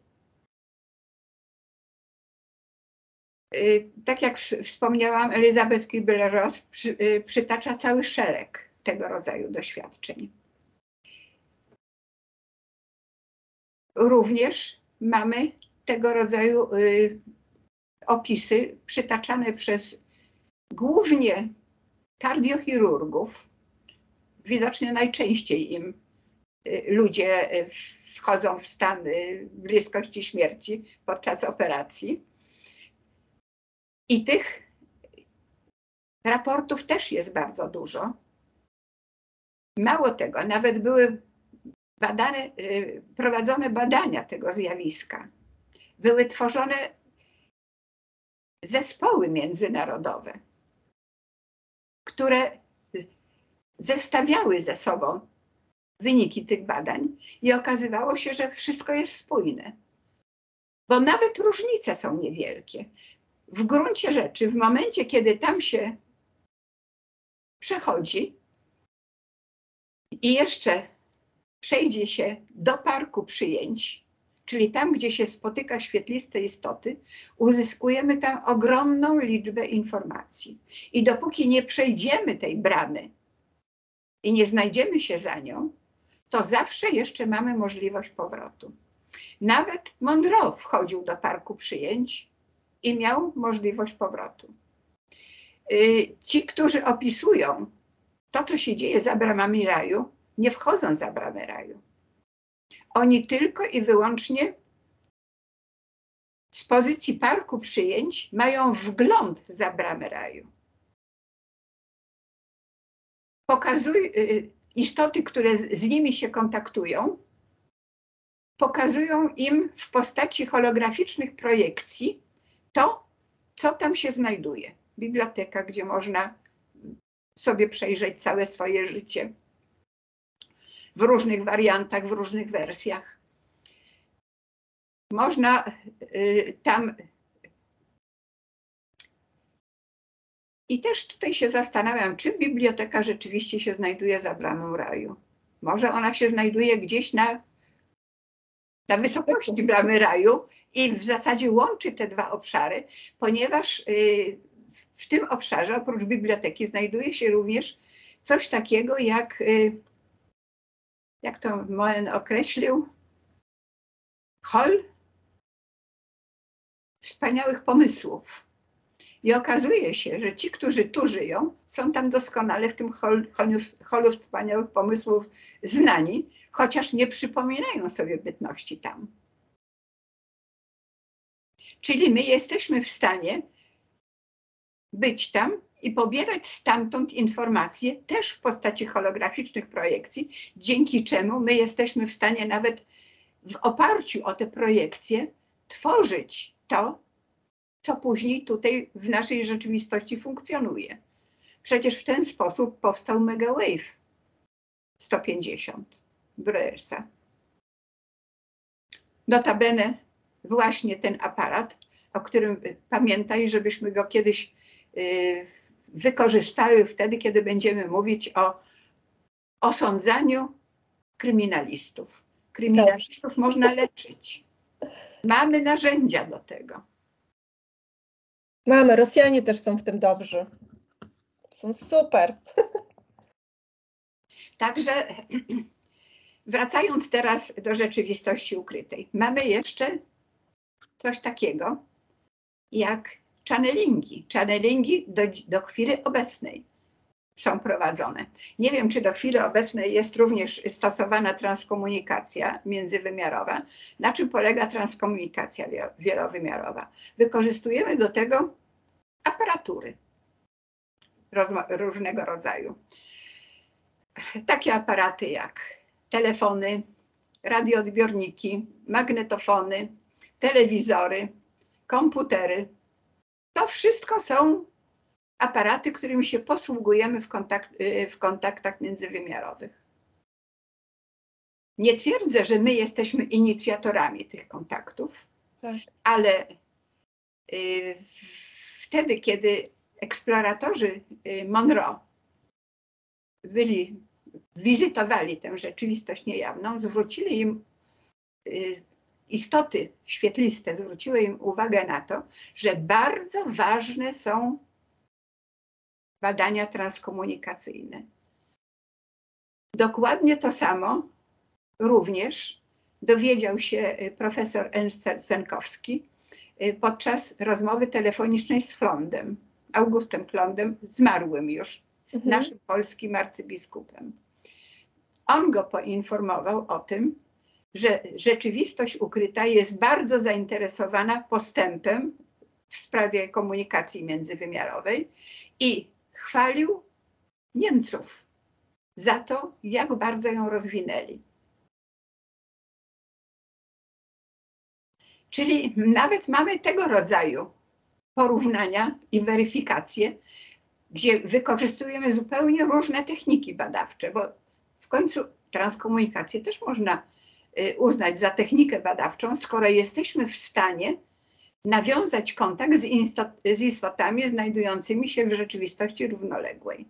I one nam przekazują te informacje. Głosowo. Głosy się nagrywają. Nagrania są bardzo charakterystyczne, ponieważ żebyśmy nie wiem gdzie umieścili aparat, na którym chcemy odebrać wiadomość, nawet w klatce Faradaya głosy się nagrywają. Tak. Jeżeli umieścimy w klatkach, które nie przepuszczają dźwięków dźwiękochłonnych, wyizolowanych od dźwięków z zewnątrz, głosy się nagrywają. Jaka jest cecha charakterystyczna tych nagranych głosów? Nie da rady ich wykasować. Każde nagranie z taśmy można wykasować. Natomiast te głosy się nie dają wykasować. Poza tym podczas tych transkontaktów, w momencie, kiedy zadajemy pytania, odpowiedź się pojawia już w trakcie zadawania pytania, czyli ta istota, która udziela odpowiedzi, doskonale wie, jakie pytanie zostanie zadane. Danusia, to tak Ci przerwę na chwilkę. Gro moich klientów, którzy poddają się hipnozie, zanim zdążę zadać pytanie, oni mi zaczynają odpowiadać na to pytanie. Jest to wręcz naturalne. No to jest po prostu konsekwencja natury naszej rzeczywistości, która jest rzeczywistością bezczasową. Czas jest tylko i wyłącznie zmienną, przydatną w naszym tutaj funkcjonowaniu. Ponieważ my pewien okres czasu zapamiętamy. Czasami nie jesteśmy się w stanie cofnąć aż do dzieciństwa, ale tych kilka najbliższych lat w okolicy chwili obecnej pamiętamy, prawda? Tak, tak. W związku z tym jesteśmy w stanie cofnąć się do tych zdarzeń, pobierając je z banku danych, Wszechświatowego Banku Danych i wyświetlamy je właściwie w postaci takiej wideoprojekcji, która się nakłada na naszą rzeczywistość. Możemy nawet zamknąć oczy i też widzimy to, co się wtedy zdarzyło. Czyli w gruncie rzeczy nawet tego rodzaju cechy charakterystyczne nagrań i, tak jak mówisz, sesji hipnotycznych świadczą o tym, że my rzeczywiście nawiązujemy kontakt z rzeczywistością bezczasową, która zawsze funkcjonuje w czasie teraz. My zadajemy pytania, ono już wie. Tak, właśnie to jest niesamowite. Także ja uważam, że transkomunikacja, która dostarcza nam dokładnie tych samych informacji na temat rzeczywistości ukrytej, jak sesje hipnotyczne i badania w stanie, tak zwanym stanie pozacielesnym, bo w gruncie rzeczy jest to rzeczywiście stan pozacielesny, bo spora część naszego kompleksu świadomościowego wychodzi poza ciało po to, żeby móc penetrować tę rzeczywistość ukrytą. My ją nawet w obrębie naszej czasoprzestrzeni funkcjonuje rzeczywistość ukryta, dlatego że my, wychodząc z ciała, wiemy, że nie możemy wejść w kontakt taktylny z rzeczywistością czasoprzestrzeni, ale my ją widzimy. Te rzeczywistości się przenikają. I zauważ, że te niekonwencjonalne badania, niekonwencjonalne doświadczenia, i dlatego nazywamy je anomaliami, bo nauka konwencjonalna nie potrafi tego wytłumaczyć. Te anomalie pozwalają nam zrozumieć, że te rzeczywistości tak jakby nachodzą na siebie. Dlatego w momencie, kiedy dokonujemy na przykład psychokinetycznego przeniesienia jakiegoś obiektu z zamkniętego szklanego naczynia na zewnątrz, to my nie musimy niczego rozginać. Tak. My po prostu przenosimy z jednej rzeczywistości do drugiej, z jednego wymiaru do drugiego, w obrębie tej samej przestrzeni. Niesamowite. Także anomalie stanowią znakomite uzupełnienie badań naukowych. One nam pozwalają wybrać właściwą koncepcję. Dlaczego ja twierdzę, że koncepcja próżni fizycznej szypowa jest niedoskonała w odróżnieniu od uniwersalnego prawa kreacji zorganizowanej materii? Bo to uniwersalne prawo kreacji zorganizowanej materii idealnie się komponuje z badaniami niekonwencjonalnymi, które jeszcze konwencja odrzuca. My jesteśmy w stanie wręcz pokazać palcem, co gdzie się znajduje i na jakiej zasadzie działa, bo my już zaczynamy poznawać te mechanizmy. Dlatego już wiemy, że w momencie, kiedy przechodzi pastylka na zewnątrz szklanej ściany, to ona nie musi rozginać żadnych konstrukcji. Bo to wszystko są pola fizyczne. Pola fizyczne, które mają różną częstotliwość drgań. Inaczej powiem, różny zakres częstotliwości drgań. Więc jeżeli jesteśmy tu i stół ma ten sam zakres częstotliwości drgań, co nasze ręce, to nasze ręce nie przejdą przez stół. Stół też nie przejdzie przez naszą rękę. Linie sił są tak zagęszczone, że sprzeciwiają się penetracji wzajemnej. Ale już częstotliwość wody jest inna. Zakres częstotliwości drgań wody jest inna, więc możemy tam włożyć rękę.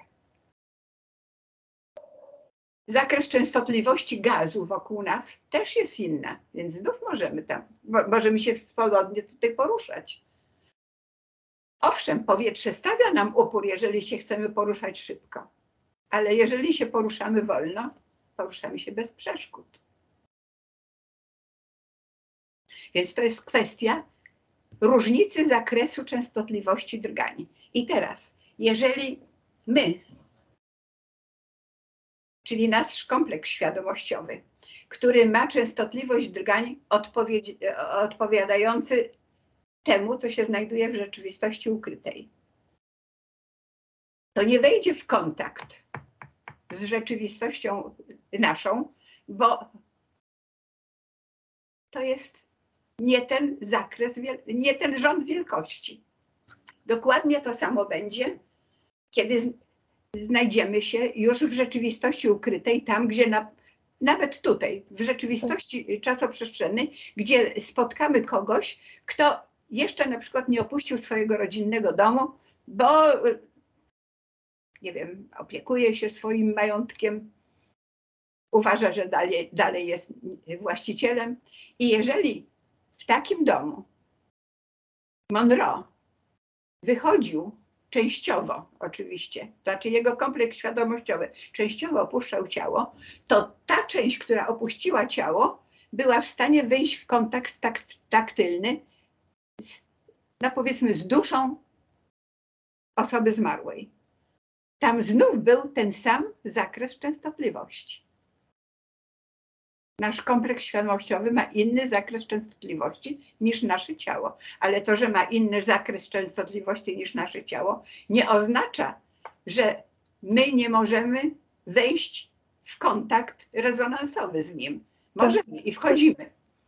Natomiast nie możemy go zobaczyć. Bo nasze oczy działają na innym zakresie częstotliwości. I popatrz, jak to wszystko się razem ze sobą spójnie spina i widać, że to są informacje, które są wzajemnie spójne. Jakie kryterium jest najważniejsze? Spójności. Nieważne, że przez dziesiątki razy powtarzamy to samo doświadczenie i uzyskamy ten sam wynik, to możemy opracować prawo, które rządzi zasadami, które wykorzystywaliśmy w trakcie tego doświadczenia. Wtedy możemy modelować te prawa, możemy je przedstawić w postaci wzoru, możemy przewidzieć, jak się zachowa ten sam układ w nieco innych warunkach. Ale w momencie, jeżeli mamy do czynienia z zupełnie różnymi obszarami hipersfery, nie jest tak łatwo spiąć tego w jedną całość.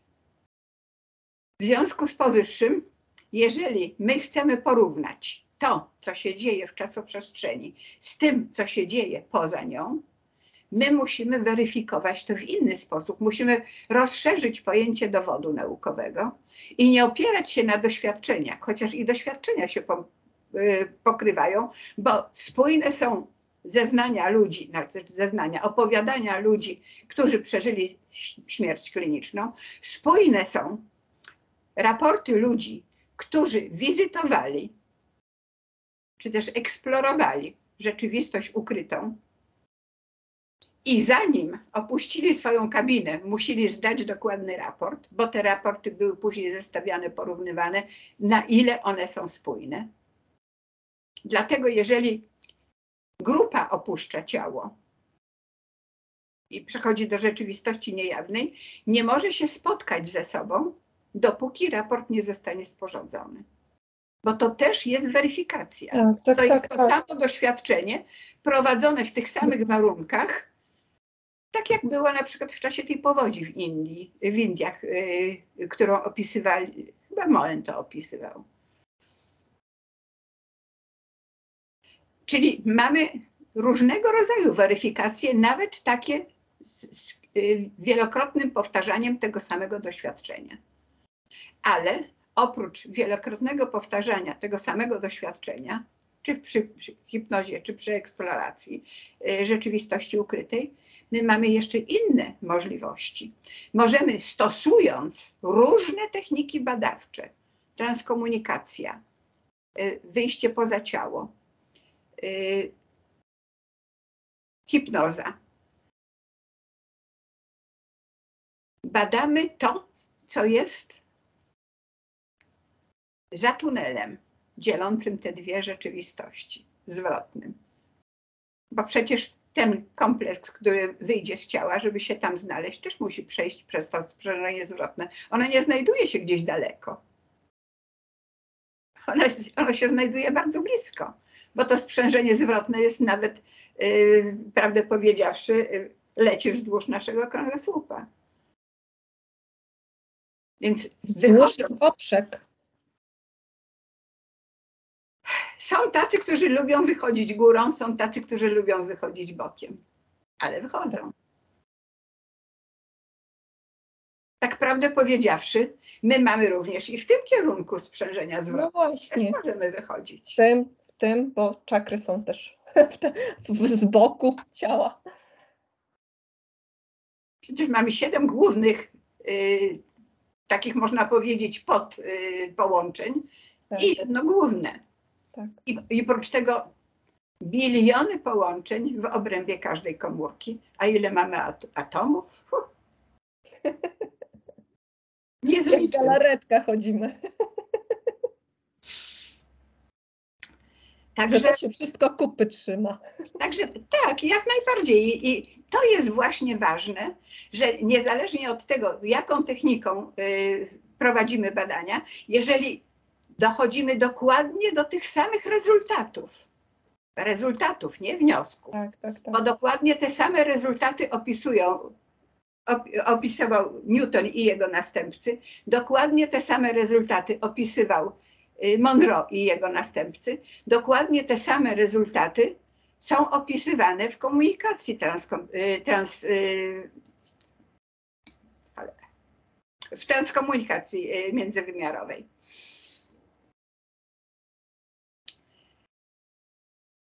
I to jeszcze nie jest wszystko, bo przecież mamy channelingi. Channelingi też nam pokazują niejedno. Krajon, co prawda, się głównie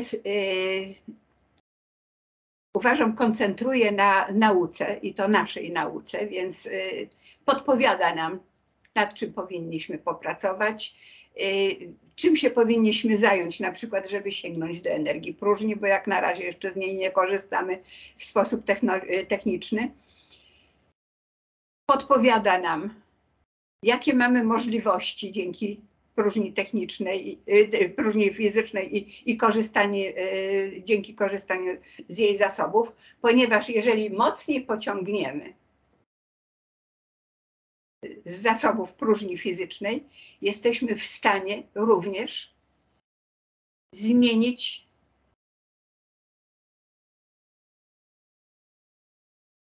okres czasu, który chcemy zbadać. Czyli możemy nawet zestawić ze sobą różne wycinki czasowe. Transkomunikacja instrumentalna i to nam udostępniła, już rozmawiałyśmy o tym. Ken Webster za pomocą komputera kontaktował się z Hardenem, żyjącym w XVI wieku w Anglii. Notabene Ken Webster też w Anglii żyje. I z grupą eksperymentalną 2109. Czyli możemy podejrzewać, że ta nazwa sugeruje, z jakiego roku była ta grupa, w jakim roku była skonstruowana i w jakim roku prowadziła doświadczenia. Ciekawe, czy weźmiemy udział. Czyli to też jest możliwe. I skąd się tego dowiadujemy? Dowiadujemy się tego właśnie z badań, którym możemy zaufać, ponieważ posługujemy się aparaturą. Przecież dla nas aparatura to jest świętość. To, co możemy zmierzyć i zarejestrować, to istnieje. Więc jeżeli jesteśmy w stanie zarejestrować świat równoległy, no to on istnieje. Harden widział Webstera. Webster widział Hardena. Mieli to, co potrzebowali do tego, żeby się zobaczyć. I co najciekawsze, okazało się, że Harden był postacią historyczną. Czyli możemy zweryfikować informacje tak pozyskane. Co jeszcze dowiedzieliśmy się ciekawego dzięki tej komunikacji? Dowiedzieliśmy się, że dokładnie te same mechanizmy wykorzystywane są w anomaliach, w komunikacji, w transkomunikacji instrumentalnej i przez pojazdy międzyplanetarne.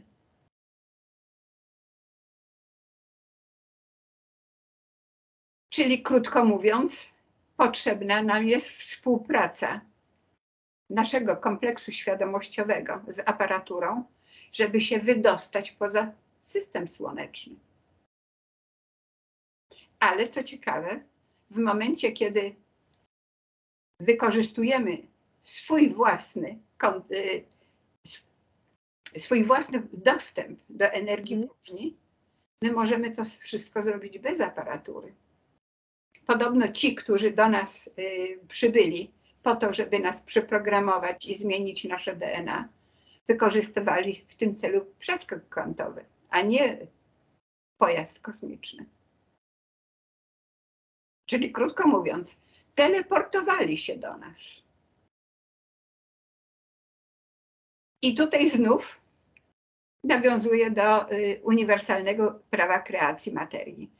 Wszystko jest ze sobą związane pod względem energetycznym. I jednocześnie warunkiem istnienia materii jest potencjał jej kreacji.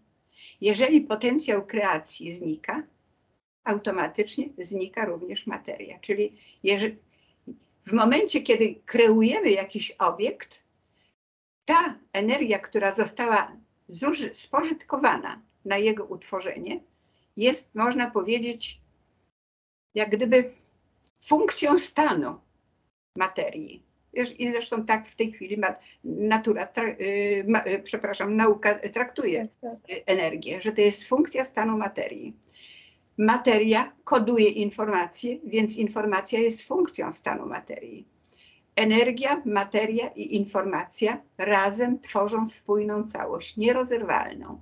I jeżeli wygasimy potencjał energetyczny w jednym miejscu, materia znika, ale jeżeli aktem mentalnym w innym czasie, w innym miejscu jesteśmy w stanie odtworzyć na podstawie informacji ten sam obiekt, dokonujemy teleportacji. Czyli nie musimy niczego rozpychać. Jest to kwestia, tu znika, tam się pojawia. Może kiedyś będziemy w stanie teleportować z wykorzystaniem aparatury. I prawdopodobnie współpraca kompleksu świadomościowego z aparaturą to będzie etap pośredni. Pozwoli nam uwierzyć, że niemożliwe jest możliwe. Ale na razie potrafią to tylko ekstrasensi. Tak. Ekstrasens potrafi włożyć ręce do ciała człowieka i w nim gmerać, wyciągając tkankę rakową.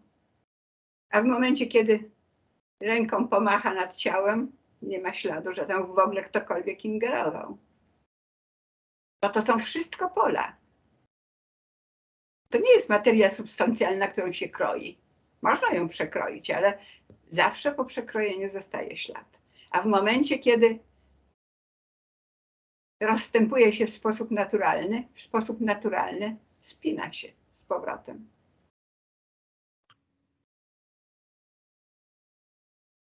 Ja uważam, że to, czego się dowiadujemy dzięki anomaliom, to w gruncie rzeczy stanowi bogactwo w tej chwili naszej nauki. A skoro chcemy dokończyć jeszcze sprawę dalszej weryfikacji rzeczywistości ukrytej, to warto powiedzieć również nie tylko o channelingach Crayona. Channelingi były w zasadzie stosowane od wielu, wielu, wielu lat, a niektórzy, którzy z nich korzystali, nawet nie zdawali sobie sprawy. Tak jak na przykład Leonardo da Vinci, jak Kekule, który dzięki takiemu kontaktowi międzywymiarowemu był w stanie rozwiązać tajemnicę struktury benzenu. Dokładnie w ten sam sposób z modelem benzenu, przepraszam, z modelem atomu. W tym czasie, kiedy jeszcze w ogóle nic nie wiedzieliśmy o uniwersalnym prawie kreacji zorganizowanej materii, w ten sam sposób uproszczony model atomu stworzył Bohr.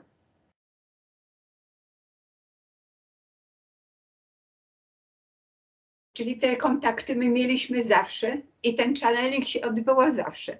Ale na co chciałabym zwrócić przede wszystkim uwagę, jeśli chodzi o rzeczywistość ukrytą. Też już rozmawiałyśmy o tym, chyba bodajże wtedy, kiedy po raz pierwszy mówiłyśmy o rzeczywistości ukrytej, o tandemie Green-Woods z wykorzystaniem Leslie Flinta jako medium. Kiedy Flint wchodził w trans, wszystkie jego kontakty z rzeczywistością ukrytą były nagrywane. To była już druga połowa XX wieku, nie było problemu z nagrywaniem. Czyli to nie były te pierwsze próby na przełomie XIX i XX wieku, tylko to była już druga połowa XX wieku. I co się okazuje?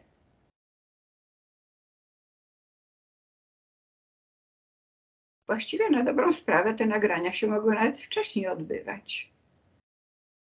Ale mnie się wydaje, że te pierwsze drukiem sprawozdanie ich pracy chyba gdzieś tak w latach 60. się ukazało. Z tego co pamiętam. Zobacz, Danusia, telewizja w Stanach Zjednoczonych już była podczas II wojny światowej, ale na przykład Edgar Cayce, to on miał wszystko jakby dyktował, tak, swojej sekretarce, czyli w tym czasie jeszcze nie było możliwości nagrywania. No ale wydaje mi się, że pierwsze taśmy magnetofonowe to chyba gdzieś powstały jeszcze w czasie II wojny światowej albo wcześniej. No jeżeli już była telewizja, to ja rozumiem, że te taśmy musiały być chociażby dlatego, że kino istniało. Więc ten ale dźwięk ono było początkowo nieme. Nieme, ale już podczas II wojny światowej nie, no bo mamy nawet lata 30. i polska na przykład kinoteka, to wszystko to jest dźwiękowe. W latach 30. Umówiłem się z nią na 9. Tak kojarzy, że chyba to gdzieś były lata 30., kiedy zastosowano po raz pierwszy taśmy magnetyczne. Czyli one mają długą historię. Tak, tak. No ale wracając do nagrań Betty Green i George'a Woodsa. Wspominałyśmy o tym, że medium było wręcz kneblowane, wiązane. Kazano mu wodę trzymać w ustach, żeby udowodnić, że to nie on przemawia. Ale zrobione zostały również zdjęcia podczerwieni w czasie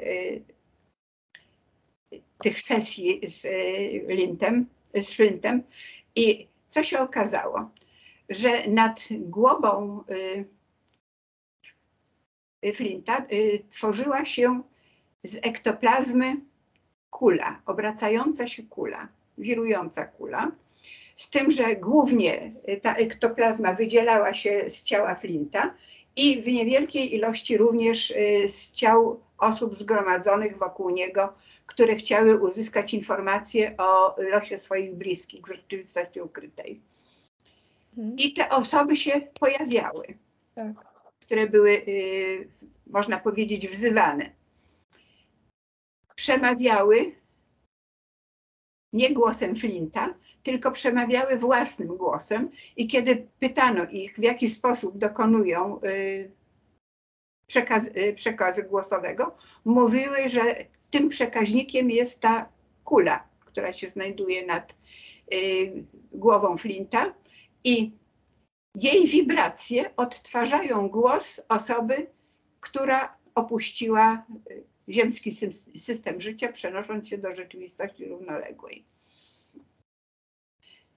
Ci, którzy słuchali, twierdzili, że są to głosy ich zmarłych. Oni dokładnie opisywali całą drogę od śmierci aż do przybycia do rzeczywistości równoległej, w jaki sposób to się odbywało, kogo spotykali po drodze, z czym się stykali. Oni pierwsi poinformowali o tym, że w rzeczywistości równoległej można utknąć w obszarach bardzo nieprzyjemnych, ponieważ przechodzimy tam dokładnie tacy sami, jacy jesteśmy. Tam gromadzimy się wśród osób sobie podobnych i wręcz podawali informacje, że tam podobne przyciąga podobne ze znacznie większą siłą niż tutaj na Ziemi. W związku z tym mamy kolejne potwierdzenie tego, co ustalono i przez Instytut Monroe i poprzez odczyty, znaczy kontakty za pomocą hipnozy. Prawdę powiedziawszy, można powiedzieć, że organizację rzeczywistości ukrytej przedstawioną przez tych, którzy zjawiali się i w okolicy Flinta i przemawiali poprzez tę kulę. Oczywiście oni dla nas byli niewidoczni, niemniej jednak najwyraźniej oni świetnie się orientowali w czasoprzestrzennej rzeczywistości.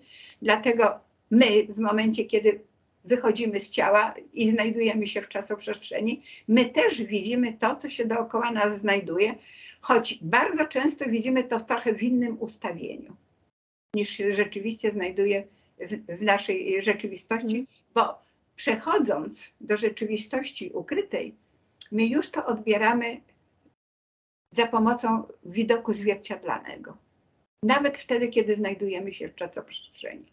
Dlatego mój pokój, kiedy znalazłam się poza ciałem, wydawał mi się obcy, bo był inny. On się nieco różnił, ale to nie dlatego, że ja go sobie wyobrażałam, tylko właśnie dlatego, że to było odbicie zwierciadlane. Chyba nawet w jakichś swoich doświadczeniach pani Dudzik mówiła o tym, że gdzieś się znalazła w domu, gdzie chciała zejść do piwnicy, te schody były nie w tym miejscu, co trzeba, więc też wyglądało na to, że ona właściwie, to nie była ona, tylko jej duplikat, skoro widziała to jako widok zwierciadlany. Czyli te jej anomalie, które obserwowała, w zasadzie też nie zawsze dotyczyły widoku odbieranego przez jej ciało. Czyli nawet w takiej sytuacji, kiedy ona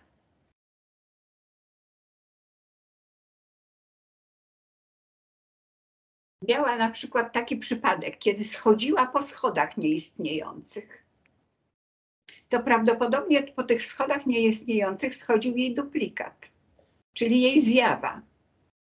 A jednocześnie ona w jakiś sposób w tej zjawie też była obecna, dlatego że one jak gdyby te dwa obrazy nakładały się na siebie. Schodziła zjawa, a ona nawet tego nie odczuwała, bo ona była przekonana, że to jest, że to ona jest.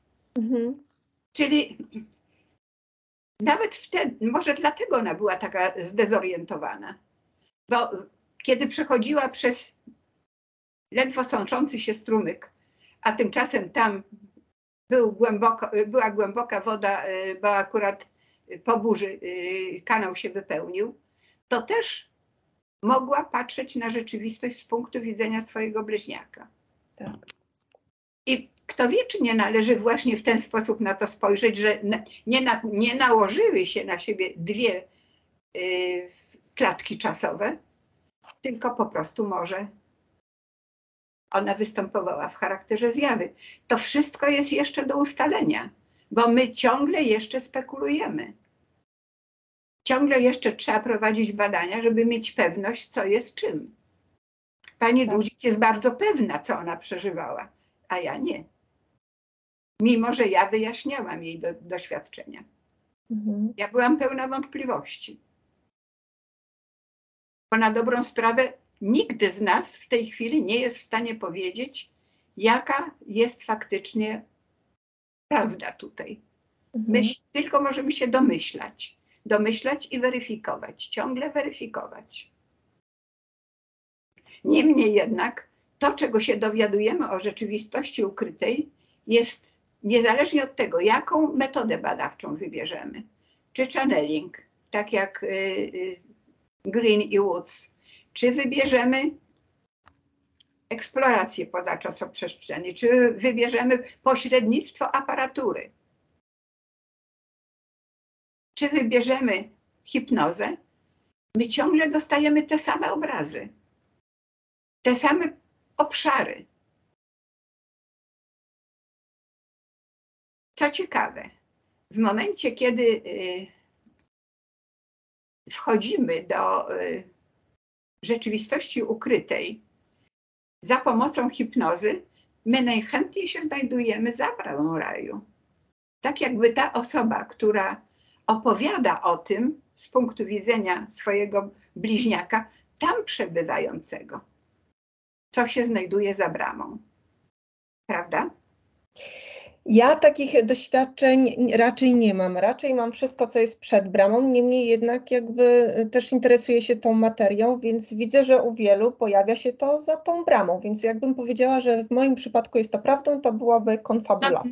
No, najlepszy dowód, że przecież już pierwsze badania Newtona wykazały, że rozmawiał z istotami zdecydowanie z czwartego etapu rozwoju świadomości, ale na różnych poziomach świadomości. W związku z tym on rozróżniał te poziomy świadomości, rozróżnił ich 6, twierdził, że jest najprawdopodobniej więcej, co się zgadzałoby z naszymi informacjami z innych źródeł, bo przecież ci, którzy badali, nawet można powiedzieć pierwsi badacze zjawiska świadomości, po śmierci też się kontaktowali za pomocą channelingu w postaci tak zwanej korespondencji krzyżowej. To znaczy nadawali do różnych odbiorców po to, żeby można to było złożyć w całość, tylko i wyłącznie w tym celu, żeby udowodnić, że to nie jest manipulacja. Tak, ale ja jeszcze, jeśli mogę powiedzieć, to Newton, to nie było nigdy tak, że to jest jedna sesja hipnotyczna i on uzyskuje wszystko. On sobie dzielił to wchodzenie na poszczególne jakby poziomy w samej tej hipnozie. I on z takim klientem pracował co najmniej kilkukrotnie. Więc ja rozumiem, że to było też pogłębianie hipnozy i wchodzenie na nowe obszary. A nie myślisz o tym, że to było po prostu powtarzanie doświadczenia po to, żeby uzupełnić o nowe szczegóły, bo chciał wiedzieć, że to są powtarzalne relacje? Tak, i jedna to jest taka kwestia, a druga to jest też taka, że po każdej hipnozie my coraz bardziej uelastyczniamy się na hipnozę i my jesteśmy w stanie głębiej wejść, ponieważ tylko mały procent ludzi na co dzień wchodzi w hipnozę.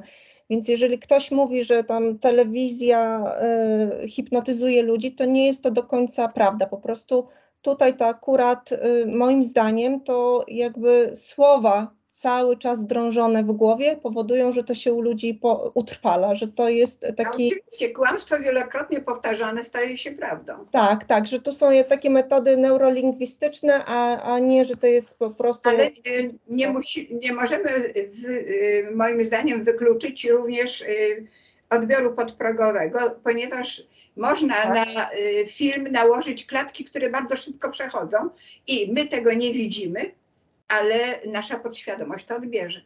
Tak, tak, cała masa doświadczeń była. Reklamy podobno w ten sposób są również, znaczy to jest zabronione.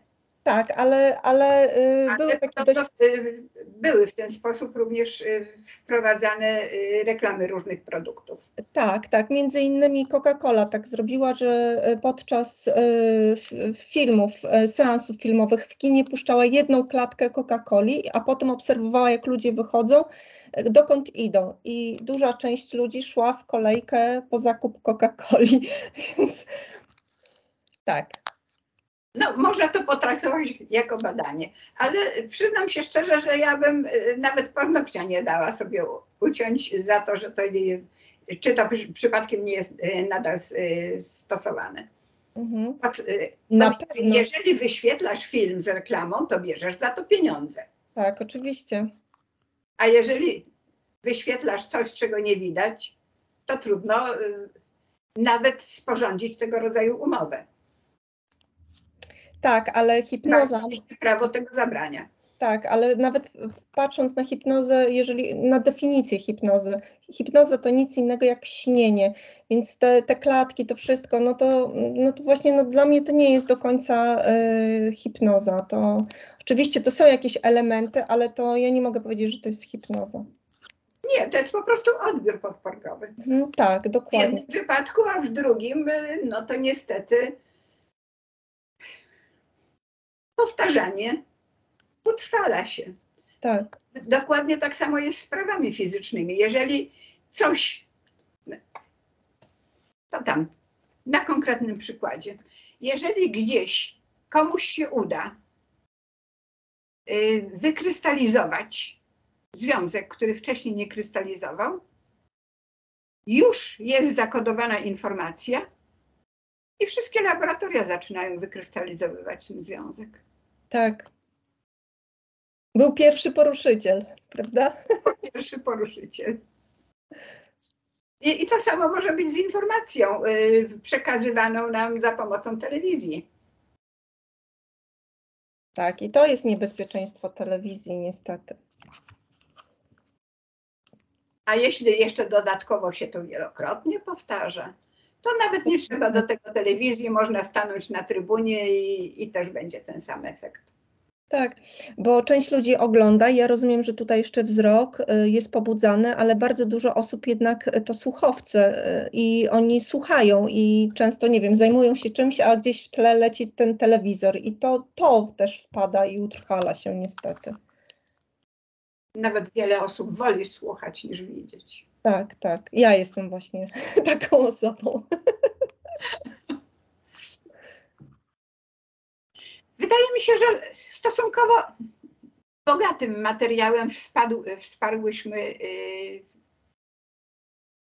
dowód, że ocena jest rzeczą absolutnie niezbędną, bo gdybyśmy nie mogli ocenić, że różne techniki badawcze prowadzą do tych samych wyników, a wyniki prowadzą do tych samych wniosków, Tak. to przecież bez oceny byśmy byli jak dzieci w lesie. We mgle. We mgle. Dokładnie to samo, kiedy oceniamy to, co się dzieje wokół nas.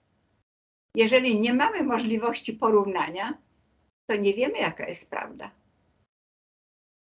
A jeżeli nie mamy możliwości porównania, to nie ma możliwości również wydania oceny tego, co się dzieje. I dlatego jestem zdumiona, że mając tak sprzeczne informacje, które w tej chwili ukazują się w internecie, są ludzie, którzy się przekonują tylko i wyłącznie do jednej wersji.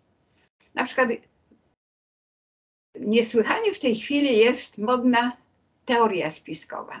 I niezależnie od tego, czy jest spisek, czy go nie ma, na pewno zawsze teoria spiskowa się pokaże.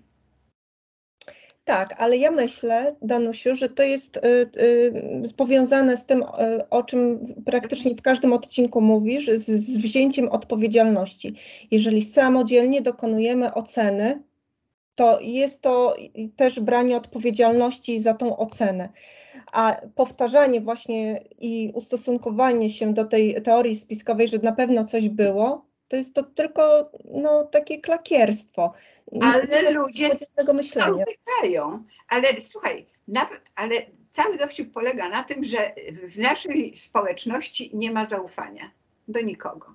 Nie ma zaufania do mediów, nie ma zaufania do polityków, nie ma zaufania do producentów leków.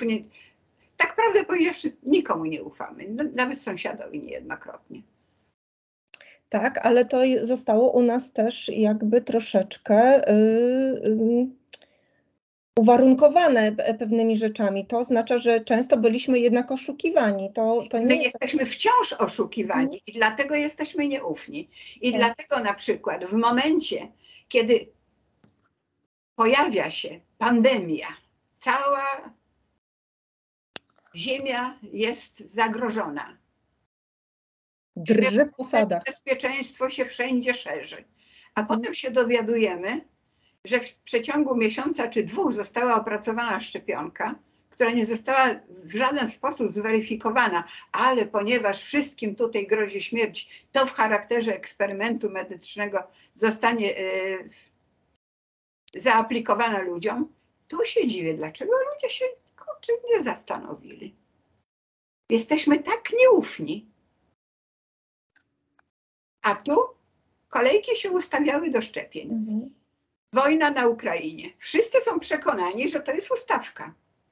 Że w zasadzie tę wojnę to wywołały Stany Zjednoczone, a nie Rosja. To już jest teoria spiskowa, wynikająca z braku zaufania. Ale skąd się bierze ten brak zaufania? Dlatego, że Amerykanom też nie ufamy. Ja wiem, że tutaj w Polsce w zasadzie jesteśmy proamerykańscy, ale oni nas wykolegowali nieraz. Wykolegowali nas również przecież i Anglicy. Tak. Przecież my zostaliśmy tak w kuchni po II wojnie światowej, że... Jałta cała przecież. Kto był zwycięzcą? Stalin był zwycięzcą i Rosja. A przecież to był agresor, który na nas napadł. I wyrwał nam kawał ziemi. Niezależnie od tego, czy ona naprawdę była nasza, bo to przecież była i ziemia białoruska, i ziemia ukraińska. Niemniej jednak wyrwał. I litewska jeszcze. Ja nie wiem, czy wyrwał, bo ja miałam okazję kilkukrotnie... Taka była ugoda przecież w Teheranie. Ja miałam okazję kilkukrotnie, przepraszam, tylko tak dokończę, pomieszkiwać w Moskwie i spotykać się też z weteranami II wojny światowej. I panowie twierdzili, że oni pomagali nam wyzwolić nasze tereny. Już od 17 września nam pomagali. To ja nie wiem, czy oni nam wyrywali, czy pomagali. I chyba, że pomagali. I nasi nie będę dyskutować. Zostali zamordowani w Katyniu i w Starobielsku. No, nie mogłam dyskutować. Że nam pomagali. Ludzie, uczcie się myśleć samodzielnie. I jestem święcie przekonana, że nie będzie łatwo Ukraińcom pogodzić się z Rosjanami po tym, co przeżyli. Tak prawdę powiedziawszy, w wielu Polakach nieufność do Rosji też jest głęboko zakorzeniona. Tak, no bo to są historyczne konotacje. No ja też nie dziwię się. Ja rozumiem, że powinniśmy się odgrodzić od przeszłości, zatrzasnąć drzwi i nigdy ich nie otwierać. No tak. Ale nie zdarzy się to w takiej sytuacji, gdzie wszędzie są zagrożenia wojenne. Przecież punktów zapalnych jest mnóstwo i w Afryce, i w Azji, i na dobrą sprawę również w Europie. Na Bliskim Wschodzie. O, Bliski Wschód to właściwie jak w garnku. Tak. Się kotłuje. No ja bym chciała zrobić tak jak polscy biskupi, że napisali list, że wybaczamy i prosimy o wybaczenie, ale ja nie wiem, czy to się da teraz takie coś zrobić. I naprawdę w to uwierzyć, że wybaczam i proszę o wybaczenie. Do Rosji? No myślę, że do kogokolwiek. Mnie się wydaje, że żeby w ogóle rozpocząć tego rodzaju rozmowy, Rosja powinna się wycofać z Ukrainy. a ona się dobrowolnie nie wycofa. Więc uważam, że jedynym sposobem przyspieszenia rozwiązania to jest dostarczanie Ukraińcom uzbrojenia. Tak. Oni wzięli na siebie cały ciężar tej wojny. Tak, tak.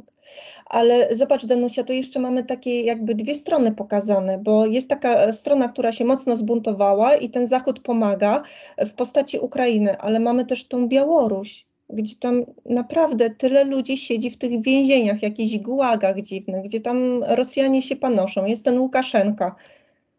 Kochana, ale weź pod uwagę jedną rzecz, że Ukraińcy postanowili sami odzyskać swoją suwerenność. Białorusini też próbowali.